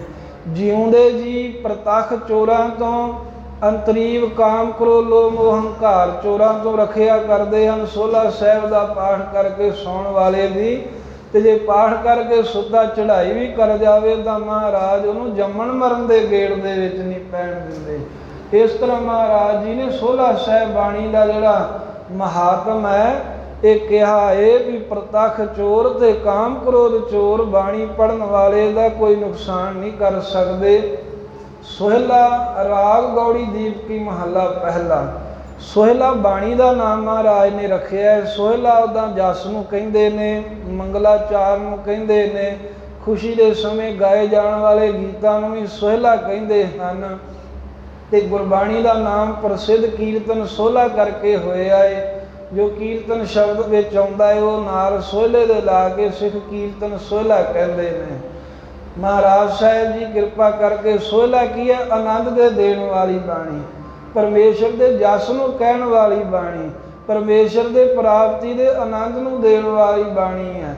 ਖੁਸ਼ੀਆਂ ਦੇ ਮੰਗਲਾਂ ਦੇ ਦੇਣ ਵਾਲੀ ਬਾਣੀ ਗੁਰੂ ਅਰਜਨ ਦੇਵ ਮਹਾਰਾਜ ਸਾਹਿਬ ਜੀ ਨੇ ਇਹ ਗੁਰੂ ਗ੍ਰੰਥ ਸਾਹਿਬ ਜੀ ਦੇ ਵਿੱਚ ਸੁਭਾਏਮਾਨ ਕੀਤੀ ਹੈ। ਰਹਿਰਾਸ ਸਾਹਿਬ ਤੋਂ ਬਾਅਦ ਸੋਹਿਲਾ ਰਾਗ ਗੌੜੀ ਦੀਪਕੀ ਮਹੱਲਾ ਪਹਿਲਾ। ਸੋਹਿਲਾ ਬਾਣੀ ਦੇ ਅੰਦਰ ਰਾਗ ਗੌੜੀ ਹੈ ਤੇ ਦੀਪਕੀ ਗੌੜੀ ਦੀ ਜਾਤੀ ਹੈ। ਜਿਵੇਂ ਦੀਵਾ ਚਾਨਣ ਕਰਦਾ ਇਵੇਂ ਜਿਹੜੇ ਇਸ ਬਾਣੀ ਨੂੰ ਪੜ੍ਹਦੇ ਉਹਨਾਂ ਦੇ ਹਿਰਦੇ 'ਚ ਗੁਰੂ ਨਾਨਕ ਦੇਵ ਮਹਾਰਾਜ ਚਾਨਣ ਕਰਦੇ ਨੇ। ਮਹੱਲਾ ਪਹਿਲਾ। ਮਹੱਲਾ ਅਰਬੀ ਦੇ ਵਿੱਚ ਪਾਤਸ਼ਾਹ ਨੂੰ ਕਹਿੰਦੇ ਨੇ ਤੇ ਸੰਸਕ੍ਰਿਤ ਦੇ ਵਿੱਚ ਸਰੂਪ ਨੂੰ ਕਹਿੰਦੇ ਨੇ। ਪਹਿਲੇ ਸਰੂਪ, ਪਹਿਲੇ ਪਾਤਸ਼ਾਹ ਜਗਤ ਗੁਰੂ ਗੁਰੂ ਨਾਨਕ ਦੇਵ ਮਹਾਰਾਜ ਜੀ ਇਹ ਪਵਿੱਤਰ ਉਪਦੇਸ਼ ਦਿੰਦੇ ਹਨ। ਇੱਕ ਓੰਕਾਰ। ਸ਼ਬਦ ਉਚਾਰਨ ਤੋਂ ਪਹਿਲਾਂ ਮੰਗਲਾਚਰਨ ਕਰਦੇ ਨੇ ਵੀ ਇੱਕ ਕੀ ਹੈ? ਅਦੁੱਤੀ, ਜਿਹਦੇ ਵਰਗਾ ਦੂਸਰਾ ਕੋਈ ਨਹੀਂ, ਪਰਮੇਸ਼ਰ ਇੱਕੋ ਹੀ ਹੈ। ਭਰਮ ਭੁਲੇਖੇ ਹੀ ਹੈ। ਕਈ ਕਹਿਣਗੇ ਵੀ ਰੱਬ ਵੱਖੋ ਵੱਖ ਹੋਊਗਾ, ਨਾਮ ਵੱਖੋ ਵੱਖ ਰੱਖ ਲਏ ਨੇ ਦੁਨੀਆ ਨੇ, ਪਰ ਜੇ ਕੋਈ ਰੱਬ ਨੂੰ ਵੱਖੋ ਵੱਖਰਾ ਬਣਾਵੇਗਾ ਉਹਦੀ ਮੂਰਖਤਾ ਹੀ ਹੈ, ਕਿਉਂਕਿ ਇੱਕੋ ਹੀ ਹੈ। ਇੱਕ ਅਦੁੱਤੀ ਬ੍ਰਹਮ ਹੈ, ਪਰਮੇਸ਼ਰ ਵਰਗਾ ਕੋਈ ਹੋਰ ਨਹੀਂ। ਓੰਕਾਰ, ਓੰਕਾਰ ਉਚਾਰਣੇ ਮਾਤਰ ਨਾਲ ਰੱਖਿਆ ਕਰਨ ਵਾਲਾ ਏ। ਜੇ ਭਾਵਨਾ ਨਾ ਕੋਈ ਉਹਨੂੰ ਸਰਬ ਵਿਆਪੀ ਜਾਣ ਕੇ ਯਾਦ ਕਰੇ। ਜਾਂ ਓੰਕਾਰ ਸਰਬ ਦਾ ਪ੍ਰਕਾਸ਼ਕ ਹੈ। ਉਹ ਇੱਕੋ ਇੱਕ ਪਰਮੇਸ਼ਰ ਹੀ ਤਾਂ ਹੈ ਜਿਸ ਮਾਲਕ ਨੇ ਸਾਨੂੰ ਪੈਦਾ ਕੀਤਾ ਹੈ, ਸਾਰੇ ਅੰਦਰ ਜਿਹਦੀ ਜੋਤ ਜਗ ਰਹੀ ਏ। ਸਤਿਗੁਰ ਪ੍ਰਸਾਦ। ਸਤ ਕੀ ਹੈ? ਵੀ ਜੋ ਇੱਕ ਓੰਕਾਰ ਹੈ ਉਹ ਸਤ ਤਰਈ ਕਾਲ ਆਬਾਦ ਹੈ, ਤਿੰਨਾਂ ਕਾਲਾਂ 'ਚ ਨਾਸ਼ ਨਹੀਂ ਹੁੰਦਾ। ਭੂਤ ਭਵਿੱਖ ਵਰਤਮਾਨ ਇਹਨਾਂ ਤਿੰਨਾਂ ਸਮਿਆਂ 'ਚ ਨਾਸ਼ ਤੋਂ ਰਹਿਤ ਹੈ। ਕਈ ਆਪਣੇ ਵਿੱਚੋਂ ਪਿਛਲੇ ਸਮੇਂ 'ਚ ਹੈਗੇ ਸਨ, ਹੁਣ ਦੇ ਸਮੇਂ 'ਚ ਨਹੀਂ ਹੈ। ਕਈ ਆਪਾਂ ਜਿਵੇਂ ਹੁਣ ਦੇ ਸਮੇਂ ਆ, ਆਉਣ ਵਾਲੇ ਸਮੇਂ 'ਚ ਨਹੀਂ ਹੋਵਾਂਗੇ। ਜਿਹੜੇ ਆਉਣ ਵਾਲੇ ਸਮੇਂ 'ਚ ਹੋਣਗੇ ਉਹ ਹੁਣ ਨਹੀਂ ਹੈ। ਪਰ ਪਰਮੇਸ਼ਰ ਪਿੱਛੇ ਵੀ ਸੀ, ਹੁਣ ਵੀ ਹੈ ਤੇ ਅੱਗੇ ਨੂੰ ਵੀ ਹੋਵੇਗਾ। ਇਸ ਕਰਕੇ ਉਹ ਸਤ ਤ੍ਰੈ ਕਾਲ ਆਬਾਦ ਨਾਸ਼ ਤੋਂ ਰਹਿਤ ਹੈ। ਗੁਰ ਫਿਰ ਚੇਤਨ ਹੈ। ਚੇਤਨ ਵੀ ਹਰਕਤ ਉਹਦੀ ਹੋਈ ਹੈ। ਸਾਰੀ ਚੇਤਨਤਾ ਹੀ ਸਭ ਜੀਵਾਂ ਜੰਤੂਆਂ 'ਚ ਉਹਦੀ ਬਖਸ਼ੀ ਹੋਈ ਹੈ। ਪ੍ਰਸਾਦ ਵਾਹਿਗੁਰੂ ਆਨੰਦ ਸਰੂਪ ਹੈ, ਸਦਾ ਆਨੰਦ ਦੇ ਵਿੱਚ ਰਹਿੰਦਾ ਹੈ ਤੇ ਉਹਦੇ ਨਾਮ ਜਪਣ ਵਾਲੇ ਉਹਨਾਂ ਨੂੰ ਵੀ ਆਨੰਦ ਮਿਲਦਾ। ਮਹਾਰਾਜ ਉਹ ਪ੍ਰਾਪਤ ਕਿੱਥੋਂ ਹੋਵੇ? ਜੇ ਦੂਸਰੇ ਅਰਥ ਵਿੱਚ ਕਹਿੰਦੇ ਨੇ ਸਤਿਗੁਰ ਪ੍ਰਸਾਦ, ਉਹ ਸਤਿਗੁਰਾਂ ਦੀ ਕਿਰਪਾ ਦੇ ਦੁਆਰਾ ਪ੍ਰਾਪਤ ਹੁੰਦਾ ਏ। ਜੈ ਘਰ ਕੀਰਤ ਆਖੀਐ। ਗੁਰੂ ਅੰਗਦ ਦੇਵ ਮਹਾਰਾਜ ਸਾਹਿਬ ਨੇ ਬੇਨਤੀ ਕੀਤੀ ਕਰਤਾਰਪੁਰ ਸਾਹਿਬ ਜਾਂ ਹੋਰ ਕੋਈ ਸਿੱਖ ਸੰਗਤ ਆਈ, ਉਹਨਾਂ ਨੇ ਬੇਨਤੀ ਕੀਤੀ ਵੀ ਮਹਾਰਾਜ ਸਾਹਿਬ ਜੀ ਇਹ ਸਾਰੇ ਹੀ ਕਹਿੰਦੇ ਵੀ ਪਰਮੇਸ਼ਰ ਦੇ ਸੋਹਲੇ ਗਾਉਣੇ ਚਾਹੀਦੇ ਨੇ, ਪਰ ਸੋਹਲਾ ਕਿੱਥੇ ਬਹਿ ਕੇ ਗਾਉਣਾ ਚਾਹੀਦਾ, ਕਿਸ ਘਰ ਦੇ ਵਿੱਚ ਗਾਉਣਾ ਚਾਹੀਦਾ? ਗੁਰੂ ਨਾਨਕ ਦੇਵ ਮਹਾਰਾਜ ਕਹਿੰਦੇ ਜੈ ਘਰ ਕੀਰਤ ਆਖੀ ਹੈ। ਘਰ ਦੇ ਸਾਧ ਸੰਗਤ ਅਨੇਕਾਂ ਹੀ ਅਰਥ ਨੇ। ਘਰ ਜਿਹਦੇ ਵਿੱਚ ਆਪਾਂ ਰਹਿੰਦੇ ਹਾਂ, ਕੱਚੇ ਪੱਕੇ ਮਕਾਨ, ਉਹਨੂੰ ਵੀ ਘਰ ਕਹਿੰਦੇ ਨੇ। ਘਰ ਮਹਾਰਾਜ ਨੇ ਜੋ ਰਾਗਾਂ ਤਾਲਾਂ ਨਾਲ ਸੰਬੰਧਿਤ 17 ਘਰ ਲਿਖੇ ਨੇ ਗੁਰਬਾਣੀ 'ਚ, ਉਹਨਾਂ ਨੂੰ ਵੀ ਘਰ ਕਹਿੰਦੇ ਨੇ। ਮਹਾਰਾਜ ਨੇ ਸੰਸਾਰ ਨੂੰ ਵੀ ਘਰ ਕਿਹਾ ਹੈ ਗੁਰਬਾਣੀ ਅੰਦਰ। ਇਹ ਸਰੀਰ ਵੀ ਸਾਡਾ ਘਰ ਹੈ, ਮਨ ਨੂੰ ਵੀ ਘਰ ਕਿਹਾ ਹੈ, ਹਿਰਦੇ ਨੂੰ ਵੀ ਘਰ ਕਿਹਾ ਹੈ। ਜਾਂ ਜੋ ਸੱਚਖੰਡ ਹੈ ਨਿਜ ਘਰ ਮਹਿਲ, ਉਹਨੂੰ ਵੀ ਮਹਾਰਾਜ ਸਾਹਿਬ ਨੇ ਘਰ ਕਿਹਾ ਹੈ। ਹੋਰ ਵੀ ਅਨੇਕਾਂ ਹੀ ਸਾਧ ਸੰਗਤ ਵੀ ਘਰ ਹੈ। ਘਰ ਸ਼ਬਦ ਦੇ ਅਨੇਕਾਂ ਹੀ ਥਾਵਾਂ 'ਤੇ ਅਰਥ ਹੁੰਦੇ ਨੇ, ਵੱਖ-ਵੱਖ ਥਾਵਾਂ 'ਤੇ, ਪਰ ਇੱਥੇ ਘਰ ਜੋ ਹੈ ਉਹ ਸਤ ਸੰਗਤ ਵਾਸਤੇ ਵਰਤਿਆ ਹੈ, ਜਿੱਥੇ ਆਪਾਂ ਬੈਠੇ ਹਾਂ। ਸਾਹਿਬ ਕਹਿੰਦੇ ਜੈ ਘਰ, ਵੀ ਜਿਸ ਸਤ ਸੰਗਤ ਰੂਪੀ ਘਰ ਦੇ ਵਿੱਚ ਕੀਰਤ ਆਖੀ ਹੈ। ਵਾਹਿਗੁਰੂ ਦੀ ਕੀਰਤੀ, ਪਰਮੇਸ਼ਰ ਦਾ ਜਸ, ਮਾਲਕ ਦੀ ਮਹਿਮਾ ਆਖੀ ਜਾਂਦੀ ਹੈ। ਜਿਸ ਘਰ ਦੇ ਵਿੱਚ ਜਿੱਥੇ ਸਤ ਸੰਗਤ ਜੁੜ ਕੇ ਭਲੇ ਪੁਰਖ ਸਤਿਪੁਰਖ ਵਾਹਿਗੁਰੂ ਦੀ ਮਹਿਮਾ ਵਡਿਆਈ ਦੇ ਤਾਈਂ ਕਹਿੰਦੇ ਹਨ। ਕਰਤੇ ਕਾ ਹੋਏ ਵਿਚਾਰੋ, ਜੋ ਕਰਤਾ ਸਾਡਾ ਸਿਰਜਣਹਾਰ ਮਾਲਕ ਹੈ, ਉਹਦੀ ਵਿਚਾਰ ਕਰਦੇ ਨੇ। ਉਹਦੀ ਕਥਾ ਹੁੰਦੀ ਹੈ ਜਿਸ ਘਰ ਵਿੱਚ ਪਰਮੇਸ਼ਰ ਦੇ ਗੁਣ ਜਿੱਥੇ ਵਿਚਾਰੇ ਜਾਂਦੇ ਹਨ।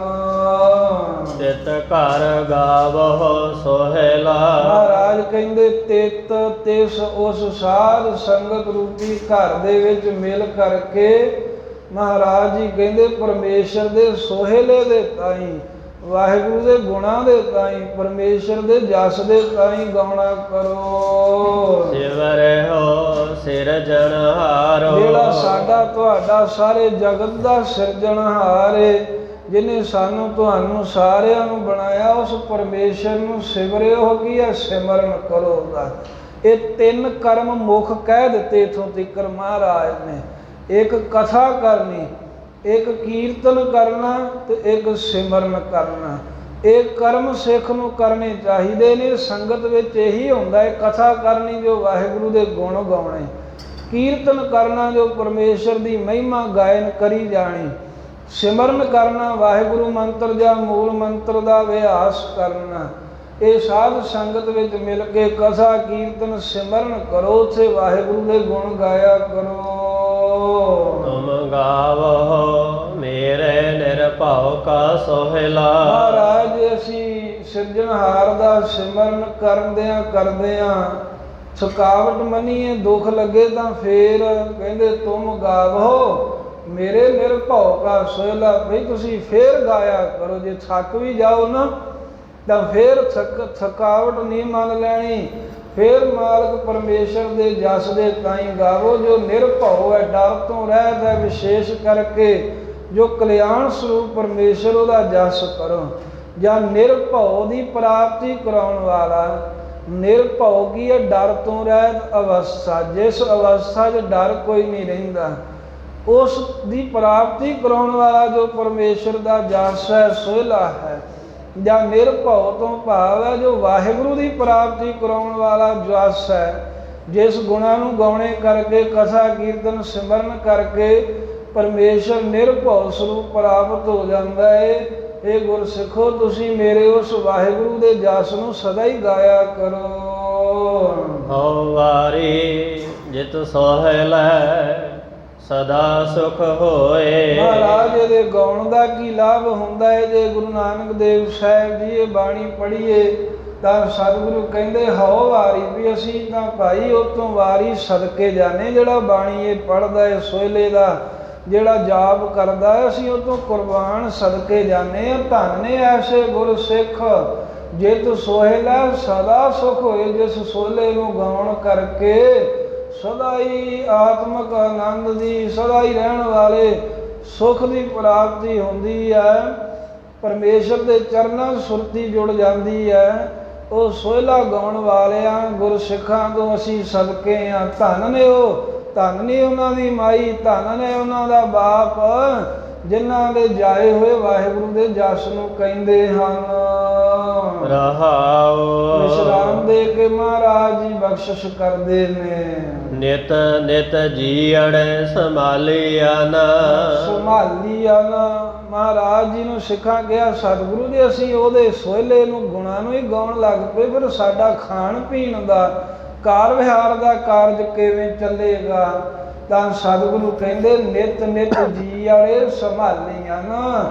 ਗੁਰਸਿੱਖੋ ਉਹ ਪਰਮੇਸ਼ਰ ਜਿਹੜਾ ਨਿਤ ਨਿਤ ਸਦੀਵ ਕਾਲ ਹਰ ਰੋਜ਼ ਹੀ ਸਭ ਜੀਵਾਂ ਦੀ ਸੰਭਾਲ ਕਰਦਾ ਏ। ਸੰਭਾਲੀਆਂ ਸਾਰਿਆਂ ਦੇ ਤਾਈਂ ਸੰਭਾਲਣਾ ਕਰਦਾ, ਸਭ ਦੇ ਤਾਈਂ ਜੋ ਰਿਜ਼ਕ ਦੇਣਾ ਕਰਦਾ ਏ। ਦੇਖੇਗਾ ਦੇਵਨਹਾਰ।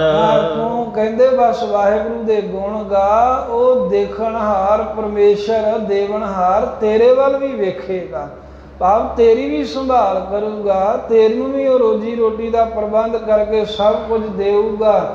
ਉਹ ਦੇਵਨਹਾਰ ਦਾਤਾਰ ਜੋ ਪਰਮੇਸ਼ਰ ਹੈ, ਉਸ ਮਾਲਕ ਨੂੰ ਮਹਾਰਾਜ ਸਾਹਿਬ ਜੀ ਕਹਿੰਦੇ ਚੇਤੇ ਕਰ, ਸਭ ਨੂੰ ਦਿੰਦਾ ਤੈਨੂੰ ਵੀ ਦੇਵੇਗਾ। ਜਾਂ ਨਿਤ ਨਿਤ ਜੀੜੇ ਸੰਭਾਲੀਆਂ ਨਾ।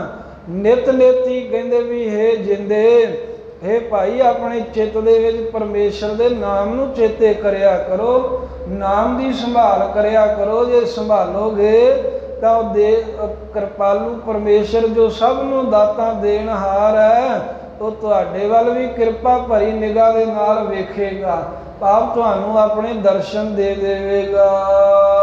ਤੇਰੇ ਦਾਨ ਕੀਮਤ ਨਾ ਪਵੈ। ਜੇ ਕੋਈ ਆਖੇ ਮਹਾਰਾਜ ਉਹ ਕਿੱਡਾ ਕੁ ਦਾਤਾਂ ਦੇਣ ਵਾਲਾ, ਸਾਹਿਬ ਕਹਿੰਦੇ ਵੀ ਤੇਰੇ ਕੋਲੋਂ ਭਾਈ ਉਹ ਵਾਹਿਗੁਰੂ ਦੇ ਜੋ ਦਾਨੇ ਦਾਨ ਨੇ, ਜੋ ਨੇ ਸਾਨੂੰ ਨਿਆਮਤਾਂ ਦਿੱਤੀਆਂ, ਜੋ ਦਾਤਾਂ ਜੋ ਬਖਸ਼ਿਸ਼ਾਂ ਦਿੱਤੀਆਂ ਨੇ ਜਨਮ ਤੋਂ ਲੈ ਕੇ, ਉਹ ਸਾਹਿਬ ਜੀ ਕਹਿੰਦੇ ਕੀਮਤ ਨਾ ਪਵੇ, ਤੇਰੇ ਕੋਲ ਦੀ ਕੀਮਤ ਮੁੱਲ ਪੈ ਹੀ ਨਹੀਂ ਸਕਦਾ। ਕੀ ਮੁੱਲ ਤਾਰੇਗਾ ਮਾਲਕ ਦਾ? ਵੇਖ ਉਹਨੇ ਪੁੱਠੇ ਲੜਕਦੇ ਨੂੰ 9 ਮਹੀਨੇ ਮਾਦਾ ਦੇ ਉਧਰ ਚੌਥੇ ਤੇਰੀ ਰੱਖਿਆ ਕੀਤੀ। ਮਾਦ ਗਰਭ ਮੈਂ ਆਪਨ ਸਿਮਰਨ ਦੈ, ਤੈ ਤੁਮ ਰਾਖਨ ਹਾਰੇ, ਪਾਵਕ ਸਾਗਰ ਅਥਾ ਲਹਿਰ ਮੈਂ ਤਾਰੋ ਤਾਰਨ ਹਾਰੇ। ਮਾਤਾ ਦੇ ਉਧਰ ਵਿੱਚ ਰੱਖਿਆ ਕੀਤੀ, ਜਦੋਂ ਜਨਮ ਹੋਇਆ ਉਦੋਂ ਰੱਖਿਆ ਕੀਤੀ। ਜਿਵੇਂ ਕੋਈ ਕਵੀ ਕਹਿੰਦਾ, ਜਬ ਦਾਂਤ ਨਹੀਂ ਥੇ ਤਬ ਦੂਧ ਦਿਆ, ਅਬ ਦਾਂਤ ਦੀਏ ਖਾਣੇ ਕੋ ਨਾ ਦੈ ਹੈ। ਜਦੋਂ ਦੰਦ ਹੀ ਨਹੀਂ ਸੀ ਤੇਰੀ ਪਾਲਣਾ ਲਈ, ਮਾਤਾ ਦੇ ਅਸਥਾਨਾਂ ਰਾਹੀਂ ਦੁੱਧ ਨਾ ਤੇਰੀ ਪਾਲਣਾ ਕੀਤੀ, ਹੁਣ ਦੰਦ ਆ ਗਏ ਨੇ, ਤੈਨੂੰ ਰਿਜ਼ਕ ਨਹੀਂ ਦਊਗਾ। ਜਿਹੜਾ ਮਾਲਕ ਕੁੰਭੀ ਨਰਕ ਦੇ ਵਿੱਚ, ਜਿੱਥੇ ਮਾਤਾ ਜਦੋਂ ਗਰਭ ਧਾਰਨ ਕਰਦੀ ਹੈ, ਜੇ ਉਹ ਰੋੜ ਵੀ ਖਾ ਲਵੇ ਤੇ ਉਹ ਵੀ ਭਸਮ ਹੋ ਜਾਂਦੇ ਨੇ, ਇੰਨੀ ਜਠਰਾ ਅਗਨ ਤੇਜ਼ ਹੁੰਦੀ ਹੈ। ਪਰ ਉਸ ਅੱਗ ਵਿੱਚ ਵੀ ਤੈਨੂੰ ਸੇਕ ਨਹੀਂ ਲੱਗਣ ਦਿੰਦਾ ਉਹ ਮਾਲਕ। ਤੂੰ ਕੀ ਦਾਨ ਦੇ ਦੇਂਗਾ, ਕੀ ਮੁੱਲ ਪਾਏਂਗਾ? ਫਿਰ ਇੱਕ ਇੱਕ ਸਵਾਸ ਦਾ ਹੀ ਮੁੱਲ ਨਹੀਂ ਹੈ। ਕਿਵੇਂ ਤੇਰੀ ਪਾਲਣਾ ਕਰਦਾ ਹੈ, ਚਾਨਣ ਤੈਨੂੰ ਦੇ ਰਿਹਾ, ਸੂਰ ਦੇ ਰਿਹਾ ਹੀ, ਹਰ ਇੱਕ ਚੀਜ਼ ਖਾਣ ਪੀਣ ਨੂੰ ਪੈਦਾ ਕਰਨ ਨੂੰ ਮਾਲਕ ਨੇ ਦਿੱਤੀ ਹੈ। ਆ ਮੁੱਲ ਵੀ ਤਾਂ ਚੀਜ਼ਾਂ ਦੇ ਮਨੁੱਖ ਨੇ ਬਣਾਏ, ਮਾਲਕ ਨੇ ਤਾਂ ਕਿਸੇ ਚੀਜ਼ ਦਾ ਮੁੱਲ ਨਹੀਂ ਸਾਡੇ ਕੋਲ ਮੰਗਿਆ, ਉਹਨੇ ਤਾਂ ਸਭ ਕੁਝ ਫਰੀ ਹੀ ਦਿੱਤਾ ਏ। ਇਹ ਤਾਂ ਜਿਹਨੂੰ ਜੋ ਪ੍ਰਾਪਤ ਹੋ ਗਿਆ ਉਹ ਆਪਣਿਆਂ ਨੇ ਰੋਜ਼ਗਾਰ ਲਈ ਉਹਦਾ ਮੁੱਲ ਰੱਖ ਦਿੱਤਾ, ਤੇ ਇੱਕ ਦੂਜੇ ਨੂੰ ਵੇਚਦੇ ਆ ਚੀਜ਼ਾਂ ਵਸਤੂਆਂ, ਪਰ ਮਾਲਕ ਨੇ ਤੇ ਮੁੱਲ ਨਹੀਂ ਨਾ ਕੋਈ ਰੱਖਿਆ। ਉਹਨੇ ਤਾਂ ਸਭ ਕੁਝ ਫਰੀ ਮੁੱਲ ਤੋਂ ਰਹਿਤ ਹੀ ਸਾਨੂੰ ਦਿੱਤਾ ਹੈ, ਖਾਣ ਪਾਣ ਤੀਕਰ। ਤੇਰੇ ਦਾਨੇ ਕੀਮਤ ਨਾ ਪਵੇ, ਇਸ ਕਰਕੇ ਭਾਈ ਤੇਰੇ ਕੋਲੋਂ ਉਸ ਮਾਲਕ ਦੇ ਦਾਨ ਦੀ, ਮਾਲਕ ਦੀਆਂ ਦਾਤਾਂ ਦੀ ਕੀਮਤ ਨਹੀਂ ਪੈ ਸਕਦੀ। ਜਿੰਨਾ ਕੁਝ ਉਸ ਵਾਹਿਗੁਰੂ ਨੇ ਦਿੱਤਾ, ਇਹ ਉਹ ਪਰਮੇਸ਼ਰ ਬੇਅੰਤੀ ਦਾਤਾਂ ਦਿੰਦਾ ਏ। ਤਿਸ ਦਾਤੇ ਕਵਨ ਸੋ ਮਾਰ। ਤੇ ਉਸ ਦਾਤੇ ਦਾ ਤੂੰ ਕੀ ਸੁਮਾਰ ਗਿਣਤੀ ਪਾ ਲਵੇਂਗਾ ਵੀ ਕਿੱਡਾ ਕੁ ਵੱਡਾ ਹੈ? ਉਹਦੀਆਂ ਦੇ ਦਾਤਾ ਹੀ ਨਹੀਂ ਤੂੰ ਵੇਖ ਸਕਦਾ। ਜਾਂ ਤੇਰੇ ਦਾਨ ਹੈ ਕੀਮਤ ਨਾ ਪਵੇ, ਇਹਨੂੰ ਪਰਮੇਸ਼ਰ ਵੱਲ ਵੀ ਸੰਬੋਧਨ ਕਰਦੇ ਨੇ ਜਿਹੜਾ ਤੇਰਾ ਸ਼ਬਦ ਹੈ ਵੀ ਹੇ ਵਾਹਿਗੁਰੂ, ਤੇਰੇ ਜਿਹੜੇ ਦਿੱਤੇ ਹੋਏ ਸਾਨੂੰ ਦਾਨ ਪਦਾਰਥ ਨੇ, ਸਾਡੇ ਜੀਵਾਂ ਦੇ ਕੋਲੋਂ ਤਾਂ ਉਹਦਾ ਹੀ ਮੁੱਲ ਨਹੀਂ ਪੈ ਸਕਦਾ, ਕਿਉਂਕਿ ਤੂੰ ਅਣ ਮੰਗਿਆ ਦਾਨ ਦੇਵਣ ਸਭਨਾਹ ਜੀਆ। ਅਣ ਮੰਗਿਆ ਹੀ ਦਿੰਦਾ ਹੈ ਸਾਰਾ ਕੁਝ, ਸਾਰੇ ਜੀਵਾਂ ਨੂੰ ਦਿੰਦਾ ਹੈ, ਫਿਰ ਕੋਈ ਫਰਕ ਨਹੀਂ ਕਿਸੇ ਦੇ ਵਿੱਚ ਰੱਖਦਾ। ਜਾਨ ਕੋ ਦੇਤ, ਅਜਾਨ ਕੋ ਦੇਤ, ਜ਼ਮੀਨ ਕੋ ਦੇਤ, ਜਮਾਨ ਕੋ ਦੈ ਹੈ, ਸਭ ਨੂੰ ਦਈ ਜਾਂਦਾ ਹੈ। ਦੀਨਨ ਕੀ ਪ੍ਰਤਪਾਲ ਕਰੈ, ਨਿਤ ਸੰਤ ਉਬਾਰ ਗਨੀਮਨ ਗਾਰੈ। ਪਛ ਪਸ਼ੂ ਨਗ ਨਾਗ ਨਰਾਦਪ ਸਰਬ ਸਮੈ, ਸਭ ਕੋ ਪ੍ਰਤਪਾਰੈ ਪੋਖਤ ਹੈ। ਜਲ ਮੈਂ ਥਲ ਮੈਂ ਪਲ ਮੈਂ, ਕਲ ਕੇ ਨਹੀਂ ਕਰਮ ਵਿਚਾਰੈ। ਦੀਨ ਦਇਆਲ ਦਇਆ ਨਿਧ, ਦੋਖਨ ਦੇਖਤ ਹੈ ਪਰ ਦੇਤ ਨਾ ਹਾਰੈ। ਸਾਡੀਆਂ ਕਰਤੂਤਾਂ ਵੀ ਮੰਦੀਆਂ ਵੇਖਦਾ ਪਰ ਫੇਰ ਵੀ ਦੇਣੋਂ ਨਹੀਂ ਹਟਦਾ। ਇੱਥੇ ਦੇ ਬੱਚੇ ਮਾਈ ਬਾਪ ਦੇ ਆਖੇ ਨਾ ਲੱਗਣ, ਉਹ ਵੀ ਬੇਦਖਲ ਕਰ ਦਿੰਦੇ, ਪਰ ਮਾਲਕ ਨਹੀਂ ਦੇਣੋਂ ਹਟਦਾ। ਪਰਮੇਸ਼ਰ ਐਸਾ ਦਿਆਲੂ ਹੈ, ਕੋਈ ਨਾਮ ਜਪੇ ਨਾ ਜਪੇ, ਜੋ ਪਰਾਲਬਧ ਲਿਖ ਦਿੱਤੀ, ਜੋ ਰੋਜੀ ਲਿਖ ਦਿੱਤੀ, ਉਹ ਸਾਰਿਆਂ ਨੂੰ ਦਿੰਦਾ ਹੀ ਹੈ। ਸਿਮਰਨ ਕੋਈ ਕਰੂਗਾ ਤਾਂ ਮਾਲਕ ਦੇ ਚਰਨਾਂ 'ਚ ਪਹੁੰਚ ਜਾਊ, ਉਹਦੇ ਨਾਲ ਭੇਦ ਹੋ ਕੇ ਆਨੰਦ ਮਾਣੂ ਜ਼ਿੰਦਗੀ ਦਾ। ਨਹੀਂ ਕਰੂਗਾ ਤਾਂ ਦੁਖੀ ਹੋ ਕੇ ਧੱਕੇ ਖਾਊਗਾ, ਪਰ ਰੋਜੀ ਸਾਰਿਆਂ ਨੂੰ ਦਿੰਦਾ ਏ। ਤੇ ਮਹਾਰਾਜ ਤੇਰੇ ਦਿੱਤੇ ਹੋਏ ਦਾਨਾਂ ਦਾ ਮੁੱਲ ਨਹੀਂ ਸਾਡੇ ਕੋਲ ਪੈ ਸਕਦਾ। ਸੰਬਤ ਤਿਸ ਦਾਤੇ ਕਵਨ ਸੋ ਮਾਰ। ਮਹਾਰਾਜ ਤਿਸ ਤੁਸੀਂ ਜੋ ਦਾਦੇ ਹੋ, ਤੁਹਾਡਾ ਆਪ ਜੀ ਦਾ ਸਾਡੇ ਕੋਲ ਕੀ ਸੁਮਾਰ ਹੁੰਦਾ ਹੈ ਗਿਣਤੀ। ਅਸੀਂ ਕੀ ਗਿਣਤੀ ਕਰ ਸਕਦੇ ਹਾਂ, ਤੁਹਾਡਾ ਕੌਣ ਅੰਤ ਪਾ ਸਕਦਾ ਹੈ। ਕਿਉਂਕਿ ਅੰਤ ਪਾਉਣ ਵਾਸਤੇ ਜਿਹੜੇ ਗਏ ਉਹ ਦੁਖੀ ਹੋਏ ਨੇ। ਅੰਤ ਕਾਰਨ ਕੇਤੇ ਬਲਾਹੇ, ਤਾਂ ਕਿ ਅੰਤ ਨਾ ਪਾਏ ਜਾਹੇ। ਤੇ ਆਪ ਜੀ ਦੇ ਮਹਾਰਾਜ ਅੰਤ ਨੂੰ ਕੋਈ ਪਾ ਨਹੀਂ ਸਕਦਾ। ਸੰਬਤ ਸਾਹ ਲਿਖਿਆ। ਇੱਥੇ ਹੁਣ ਮਹਾਰਾਜ ਸਾਹਿਬ ਪ੍ਰਕਰਨ ਬਣਾ ਕੇ ਅਲੰਕਾਰ ਦੁਆਰਾ ਸੌਖਾ ਸਮਝਾਉਂਦੇ ਨੇ। ਕਹਿੰਦੇ ਭਾਈ ਇਹ ਸੋਲਾ ਸਾਹਿਬ ਦਾ ਪਾਠ ਕਰਨ ਨੂੰ ਕਹਿ ਰਹੇ, ਜੇ ਸਿੱਖ ਆਖੇ ਮਹਾਰਾਜ ਕਿਉਂ ਕਹਿੰਦੇ ਹੋ ਕਰੋ। ਸਤਿਗੁਰੂ ਜੀ ਕਹਿੰਦੇ ਜਿਵੇਂ ਵਿਆਹ ਹੁੰਦੇ ਵੇਖਦੇ ਹੋ ਨਾ ਤੁਸੀਂ, 4 ਸਫੇਰੇ, ਸੰਬਤ ਵਿਆਹ ਦਾ ਸਾਲ, ਸਾਹ ਵਿਆਹ ਵਾਲਾ ਦਿਨ, ਇਹ ਜਿਸ ਤਰ੍ਹਾਂ ਲਿਖਿਆ ਹੁੰਦਾ ਏ, ਇਸੇ ਪ੍ਰਕਾਰ ਹਰ ਇੱਕ ਦਾ ਮੌਤ ਦਾ ਸਾਲ, ਕਿ ਜਿਸ ਦਿਨ ਮੌਤ ਦੇ ਨਾਲ ਜਿੰਦ ਵਹੁਟੀ ਨੇ ਵਿਆਹੀ ਜਾਣਾ ਏ, ਉਹ ਦਿਨ ਲਿਖਿਆ ਹੋਇਆ। ਭਾਵ ਜਿਹੜੇ ਸਵਾਸ ਚੱਲ ਰਹੇ ਨੇ ਕਿਸੇ ਦਿਨ ਮੁੱਕ ਜਾਣੇ ਆ, ਤੇ ਅਸੀਂ ਪਹਿਲਾਂ ਹੀ ਸੁਚੇਤ ਕਰਦੇ ਹਾਂ ਵੀ ਮੌਤ ਦਾ ਦਿਨ ਤਾਂ ਲਿਖਿਆ ਗਿਆ ਏ, ਵਿਆਹ ਦੇ ਸਾਹੇ ਦੇ ਵਾਂਗ। ਮਿਲ ਕਰ ਪਾਵਹੁ ਤੇਲ। ਤੇ ਜਿਵੇਂ ਸਾਧ ਸੰਗਤ ਸੰਬਤ ਸਾਲ ਦੇ ਵਿਆਹ ਦਾ ਸਾਹੇ ਦਾ ਦਿਨ ਲਿਖਿਆ ਹੁੰਦਾ ਹੈ, ਤੇ ਉਦੋਂ ਜਿਹੜਾ ਹੈ ਨਾ ਲੜਕੀ ਵਾਲਿਆਂ ਦੇ ਉਹਨੂੰ ਮਾਈਏ ਚਾੜਨਾ ਕਹਿੰਦੇ ਨੇ। ਉਹ ਬੱਚੀ ਦੇ ਤੇਲ ਪਾਉਣ ਦੇ ਲਈ ਚਾਚੀਆਂ ਤਾਈਆਂ ਸੁਹਾਗਣਾ ਇਕੱਠੀਆਂ ਹੁੰਦੀਆਂ ਸਹੇਲੀਆਂ, ਤੇ ਤੇਲ ਪਾਉਣਾ, ਤੇ ਨਾਲ ਜੋ ਗੀਤ ਗਾਉਣੇ ਉਹਨਾਂ ਦੇ ਵਿੱਚ ਕੁਝ ਵੈਰਾਗ ਵੀ ਹੁੰਦਾ ਸੀ ਵੀ ਇਹ ਬੱਚੀ ਨੇ ਸਾਡੇ ਕੋਲ ਹੁਣ ਵਿਛੜ ਜਾਣਾ ਹੈ, ਤੇ ਕੁਝ ਵਿੱਚ ਅਸੀਸਾਂ ਵੀ ਹੁੰਦੀਆਂ ਸੀ ਵੀ ਜਾ ਤੂੰ ਆਪਣੇ ਜਾ ਕੇ ਪਤੀ ਦੇ ਨਾਲ ਤੇਰਾ ਸੁੱਖ ਦਾ ਮੇਲ ਹੋਵੇ, ਧੀਏ ਅੱਗੇ ਵਸੇ। ਇਸੇ ਪ੍ਰਕਾਰ ਦੇ ਨਾਲ ਜਿਵੇਂ ਵਿਆਹ ਵਾਲੀ ਲੜਕੀ ਦੇ ਸਾਹੇ ਚਿੱਠੀ ਦੇ ਬਾਅਦ ਤੇਲ ਪਾ ਕੇ ਤੇ ਛੰਦ ਗਾਉਂਦੀਆਂ ਮਾਈਆਂ, ਗੀਤ ਗਾਉਂਦੀਆਂ, ਇਸੇ ਤਰ੍ਹਾਂ ਹੀ ਜਿਹੜਾ ਮੌਤ ਦਾ ਸੰਬਤ ਹੈ, ਵਿਆਹ ਹੋਣਾ ਜਿਸ ਦਿਨ ਮੌਤ ਦੇ ਨਾਲ, ਉਹ ਵਿਆਹ ਦਾ ਦਿਨ ਲਿਖਿਆ ਗਿਆ ਹੈ। ਕਿਉਂਕਿ ਜਿਸ ਦਿਨ ਸੰਸਾਰ ਵਿੱਚ ਜੀਵ ਆਉਂਦਾ ਹੈ ਨਾ, ਉਸੇ ਦਿਨ ਹੀ ਸਾਧ ਸੰਗਤ ਜੀ ਉਹ ਦਿਨ ਲਿਖਿਆ ਜਾਂਦਾ ਹੈ। ਤੇ ਫਿਰ ਉਹ ਦਿਨ ਅੱਗੇ ਪਿੱਛੇ ਨਹੀਂ ਹੁੰਦਾ। ਨਾਨਕ ਘਾਲੇ ਸਭ ਦਿਵਸ ਸਾਸ ਮੈਂ ਵੱਢਣ ਘਟਨ ਤਿਲ ਸਾਰ। ਕਹਿੰਦੇ ਤਿਲ ਜਿੰਨਾ ਵੀ ਵਾਧਾ ਘਾਟਾ ਨਹੀਂ ਹੁੰਦਾ, ਫਿਰ ਉਹ ਸਮਾਂ ਆਉਂਦਾ ਹੀ ਹੈ ਕਿ ਮਿਲ ਕਰ ਪਾਵੋ ਤੇਲ। ਇੱਥੇ ਤੇਲ ਕਿਹੜਾ ਪਾਉਣਾ ਹੈ, ਜਿਵੇਂ ਵਿਆਹ ਵਾਲੀ ਲੜਕੀ ਦੇ ਤੇ ਵੈਰਾਗ ਤੇ ਫਿਰ ਅਸੀਸਾਂ ਦਾ ਗਾਉਂਦੇ ਹੋਏ ਤੇਲ ਪਾਇਆ ਜਾਂਦਾ। ਇੱਥੇ ਆ ਵੀ ਜਿਹੜਾ ਸਾਧ ਸੰਗਤ 'ਚ ਮਿਲਣਾ ਹੈ, ਇੱਥੇ ਜੋ ਸੰਗਤ 'ਚ ਮਿਲ ਕੇ ਤੇ ਸਤ ਸੰਗੀਆਂ ਨੂੰ ਕਹਿਣਾ ਹੈ ਵੀ ਤੁਸੀਂ ਅਰਦਾਸ ਕਰੋ ਮੇਰੇ ਵਾਸਤੇ ਗੁਰੂ ਚਰਨਾਂ ਦੇ ਵਿੱਚ ਵੀ ਮੇਰੇ ਅੰਦਰ ਪ੍ਰੇਮ ਪ੍ਰਾਪਤ ਹੋਵੇ। ਜੋ ਪ੍ਰੇਮ ਅੰਦਰ ਅੰਤःਕਰਨ ਮੇਰਾ ਸਿਰ ਹੈ, ਤੇ ਮੇਰੇ ਅੰਤःਕਰਨ ਰੂਪੀ ਹਿਰਦੇ ਰੂਪੀ ਸਿਰ ਦੇ ਵਿੱਚ ਪ੍ਰੇਮ ਰੂਪੀ ਤੇਲ ਪਾਓ। ਮੇਰੇ ਅੰਦਰ ਵਾਹਿਗੁਰੂ ਦਾ ਪ੍ਰੇਮ ਪੈਦਾ ਹੋਵੇ, ਮੇਰੇ ਅੰਦਰ ਵਾਹਿਗੁਰੂ ਦੇ ਨਾਲ ਮਿਲਣ ਦਾ ਵੈਰਾਗ ਪੈਦਾ ਹੋਵੇ, ਇਹ ਤੇਲ ਪਾਵੋ। ਦੇਹੋ ਸੱਜਣ ਅਸੀਸੜੀਆ। ਤੇ ਜਿਸ ਤਰ੍ਹਾਂ ਉਹ ਸਹੇਲੀਆਂ ਨੂੰ ਵਿਆਹ ਵਾਲੀ ਲੜਕੀ ਕਹਿੰਦੀ ਹੈ ਨਾ ਵੀ ਮੈਨੂੰ ਭੈਣੇ ਅਸੀਸ ਦਿਓ, ਮੈਂ ਘਰੇ ਸੁੱਖ ਨਾ ਵਸਾਂ ਜਾ ਕੇ, ਇਵੇਂ ਪਾਤਸ਼ਾਹ ਕਹਿੰਦੇ ਵੀ ਮੌਤ ਦਾ ਦਿਨ ਨੇੜੇ ਆਉਂਦਾ ਹੈ, ਉਹ ਤੋਂ ਪਹਿਲਾਂ ਹੀ ਸਤ ਸੰਗਣ ਸਹੇਲੀਆਂ ਨੂੰ ਕਹਿਣਾ ਕਰ, ਮਹਾਂਪੁਰਖਾਂ ਨੂੰ ਗੁਰੂ ਨੂੰ ਬੇਨਤੀ ਕਰ ਕਿ ਇਹ ਸੱਜਣ ਸੰਤੋ ਮੈਨੂੰ ਅਸੀਸਾਂ ਦੇਵੋ, ਮੇਰੇ ਲਈ ਅਰਦਾਸਾਂ ਕਰੋ। ਕੀ ਅਰਦਾਸਾਂ ਕਰੋ? ਜਿਉ ਹੋਵੈ ਸਾਹਿਬ ਸਿਉ ਮੇਲ, ਜਿਵੇਂ ਮੇਰਾ ਸਾਹਿਬ ਮਾਲਕ ਪਤੀ ਦੇ ਨਾਲ ਮੇਲ ਹੋ ਜਾਵੇ। ਇੱਥੇ ਮੇਲ ਤੋਂ ਭਾਵੇਂ ਆ ਵੀ ਕੋਈ ਆਖੂਗਾ ਵੀ ਮਰ ਤੇ ਜਾਣਾ ਹੀ ਹੈ, ਫਿਰ ਮੇਲ ਕੀ? ਸਾਧ ਸੰਗਤ ਮਰਨਾ ਤਾਂ ਠੀਕ ਹੈ, ਸਭ ਨੇ ਅਸੀਂ ਲੋਕ ਪਤਾ ਨਹੀਂ ਮੌਤ ਦਾ ਨਾਂ ਸੁਣ ਕੇ ਘਾਬਰਦੇ ਕਿਉਂ ਹੈ। ਇਹ ਤਾਂ ਸੱਚਾਈ ਹੈ, ਹੁੰਦੀ ਆਈ ਹੈ ਤੇ ਹੋ ਕੇ ਰਹਿਣੀ ਹੈ। ਜੇ ਤਾਂ ਪਰਮੇਸ਼ਰ ਦੇ ਪ੍ਰੇਮ ਰੂਪੀ ਤੇਲ ਪਾਏ ਤੋਂ ਬਿਨਾਂ ਵਿਛੜ ਕੇ ਮਰਾਂਗੇ, ਫਿਰ 84 ਲੱਖ ਦੁਨੀਆਂ ਵਿੱਚ ਧੱਕੇ ਪੈਣਗੇ। ਜੇ ਆਪਣੇ ਜੀਵਨ ਵਿੱਚ ਹੀ ਨਾਮ ਬਾਣੀ ਸੇਵਾ ਦਾ ਸਿਮਰਨ ਦਾ ਅਭਿਆਸ ਕਰਾਂਗੇ ਤੇ ਫਿਰ ਆਖਰੀ ਸਮੇਂ ਮਾਲਕ ਨਾਲ ਮੇਲ ਹੋਵੇਗਾ।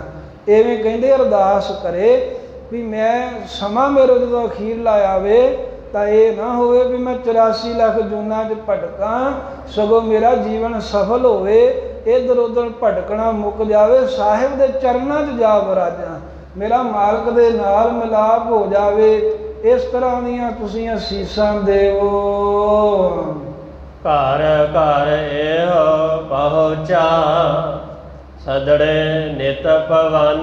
ਗੁਰਸਿੱਖ ਜੇ ਸਵਾਲ ਕਰੇ ਮਹਾਰਾਜ ਇਹ ਕਿਵੇਂ ਪਤਾ ਲੱਗਦਾ ਹੈ ਵੀ ਇਹ ਸਾਹੇ ਦਾ ਦਿਨ, ਮੌਤ ਦਾ ਦਿਨ ਸਭ ਲਿਖਿਆ ਗਿਆ ਹੈ, ਤਾਂ ਸਤਿਗੁਰੂ ਜੀ ਕਹਿੰਦੇ ਵੀ ਘਰ ਘਰ ਇਹੋ ਪਹੁੰਚਾ, ਵੀ ਜਿਸ ਤਰ੍ਹਾਂ ਜਿਨ੍ਹਾਂ ਦੇ ਸਾਹੇ ਦਾ ਦਿਨ ਲਿਖਿਆ ਜਾਵੇ, ਜਦੋਂ ਸਾਹੇ ਚਿੱਠੀ ਆਉਂਦੀ ਹੈ, ਜਿਹੜੇ ਲਹਿੰਦੇ ਵਾਲੇ ਪਾਸੇ ਨੇ ਉੱਥੇ ਕੀ ਕਰਦੇ ਨੇ, ਪਹੁੰਚਾ ਹੁੰਦਾ, ਇੱਕ ਗੰਢ ਹੁੰਦੀ ਹੈ ਜਿਹਦੇ ਵਿੱਚ ਮਠਿਆਈਆਂ ਆਦਿਕ ਬੰਨ ਕਰਕੇ ਤੇ ਫਿਰ ਸਾਹੇ ਚਿੱਠੀ ਦੇ ਨਾਲ ਭੇਜਦੇ ਨੇ ਵੀ ਇਸ ਫਲਾਣੇ ਦਿਨ ਤੁਸੀਂ ਟਿਕਾ ਕਰੋ। ਅਤੇ ਜਾਂ ਪਹੁੰਚਾ ਕੀ ਹੈ ਵੀ ਜਦੋਂ ਵਿਆਹ ਦਾ ਕੋਈ ਦਿਨ ਮਿਥਿਆ ਜਾਂਦਾ ਤਾਂ ਉਦੋਂ ਲਾਲ ਜੇ ਰੰਗ ਦੀ ਪੁਰਾਣੇ ਲੋਕ ਮੌਲੀ ਜੀ ਬੰਨ੍ਹ ਕੇ ਤੇ ਸੁਨੇਹਾ ਪੱਤਰ ਆਪਣੇ ਜਾਣਕਾਰਾਂ ਨੂੰ ਭੇਜਦੇ ਸਨ, ਅਤੇ ਜਿਹੜੇ ਯੋਧੇ ਖਾਸ ਹੋਣ ਉਹਨਾਂ ਨੂੰ ਕੋਈ ਮਠਿਆਈਆਂ ਆਦਿਕ ਗੰਢ ਦੇ ਵਿੱਚ ਭੇਜਣੀਆਂ ਨੂੰ ਪਹੁੰਚਾ ਕਹਿ ਦਿੰਦੇ ਸਨ।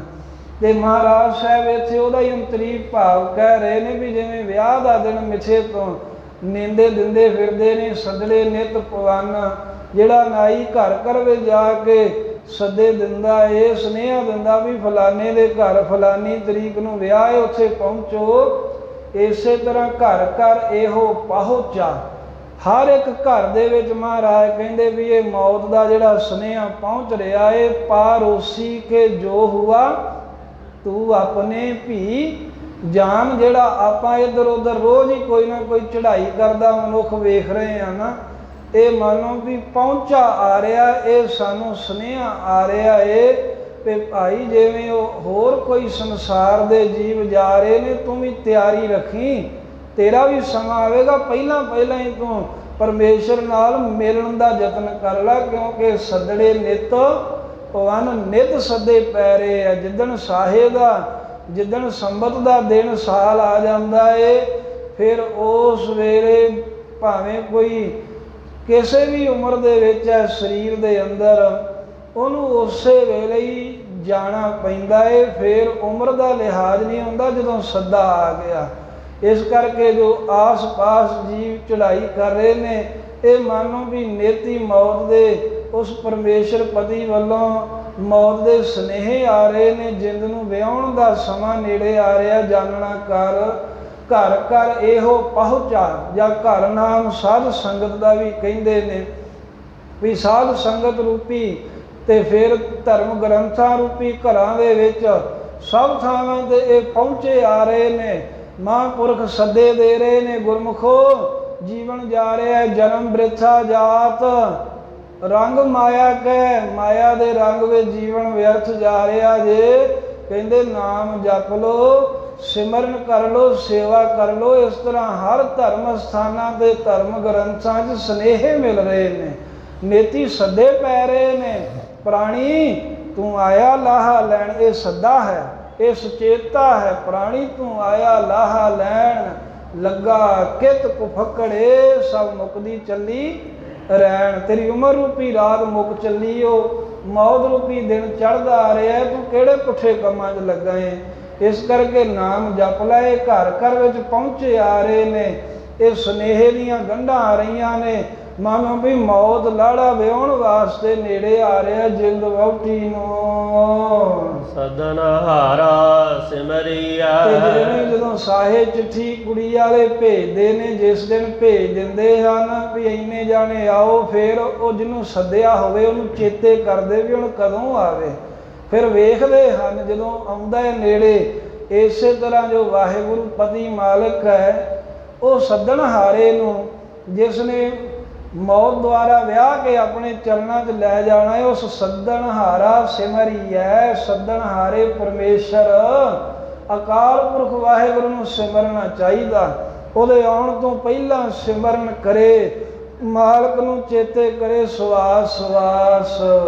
ਨਾਨਕ ਸੇ ਦੇਹ ਆਵਨ। ਧੰਨ ਗੁਰੂ ਨਾਨਕ ਦੇਵ ਮਹਾਰਾਜ ਕਹਿੰਦੇ ਉਹ ਜਿਹੜੇ ਦਿਨ ਨੇ ਨਾ, ਜਿਸ ਦਿਨ ਰਹਿਣ ਨਾ ਪਾਵੈ ਸੁਰ ਨਰ ਦੇਵਾ ਊੜ ਸੁਧਾਰੇ, ਕਰ ਮੋਨ ਜਨ ਸੇਵਾ। ਜਾਂ ਇਸੇ ਸ਼ਬਦ ਵਿੱਚ ਕਹਿੰਦੇ ਬਾਦ ਸਾਹ ਸਾਹ ਵਾਪਾਰੀ ਮਰਨਾ, ਜੋ ਦੀਸੈ ਸੋ ਕਾਲ ਹੈ ਖਰਨਾ। ਜੋ ਦਿਖ ਰਿਹਾ ਸਭ ਨੂੰ ਕਾਲ ਨੇ ਲੈ ਜਾਣਾ ਹੈ। ਧੰਨ ਗੁਰੂ ਨਾਨਕ ਦੇਵ ਮਹਾਰਾਜ ਸਾਹਿਬ ਸੱਚੇ ਪਾਤਸ਼ਾਹ ਕਹਿੰਦੇ ਉਹ ਦਿਨ ਤੇ ਆਉਣਾ ਹੀ ਹੈ। ਉਹ ਦਿਨ ਤਾਂ ਆ ਹੀ ਰਿਹਾ ਹੈ, ਸਾਰਿਆਂ ਤੇ ਆ ਰਹੇ ਨੇ। ਉਹਨਾਂ ਵੱਲ ਵੇਖ ਕਰਕੇ ਸੁਚੇਤ ਹੋਵੋ। ਭਗਤ ਕਬੀਰ ਸਾਹਿਬ ਜੀ ਦਾ ਇਸ ਤਰ੍ਹਾਂ ਦਾ ਜੀਵਨ ਸੀ ਵੀ ਜੇ ਤਾਂ ਕਿਸੇ ਦੇ ਘਰੇ ਵਿਆਹ ਹੋਣਾ ਤੇ ਸੱਦੇ ਤੋਂ ਵੀ ਨਹੀਂ ਸੀ ਜਾਂਦੇ, ਤੇ ਜੇ ਕੋਈ ਚੜ੍ਹਾਈ ਕਰ ਜਾਂਦਾ ਤਾਂ ਭਾਵੇਂ ਜਾਣ ਪਛਾਣ ਵਾਲਾ ਨਾ ਹੋਵੇ ਤਾਂ ਉੱਥੇ ਵੀ ਪਹੁੰਚ ਜਾਂਦੇ ਸਨ। ਕਿਸੇ ਨੇ ਪੁੱਛਿਆ ਵੀ ਤੁਸੀਂ ਇਉਂ ਕਿਉਂ ਕਰਦੇ ਹੋ? ਕਬੀਰ ਜੀ ਕਹਿਣ ਲੱਗੇ ਵੀ ਉਹਦਾ ਕਾਰਨ ਹੈ, ਕਿਉਂਕਿ ਉਹ ਤਰਕ ਕੀਤੀ ਵੀ ਖੁਸ਼ੀ 'ਚ ਜਾਂਦੇ ਨਹੀਂ ਆ ਤੇ ਚੜ੍ਹਾਈ ਕੀਤਿਆਂ ਜਾਂਦੇ। ਉਹ ਕਹਿੰਦੇ ਵੀ ਇਸ ਕਰਕੇ ਮੈਂ ਸੰਕੋਚ ਕਰਦਾ ਵਿਆਹ ਜਾ ਕੇ।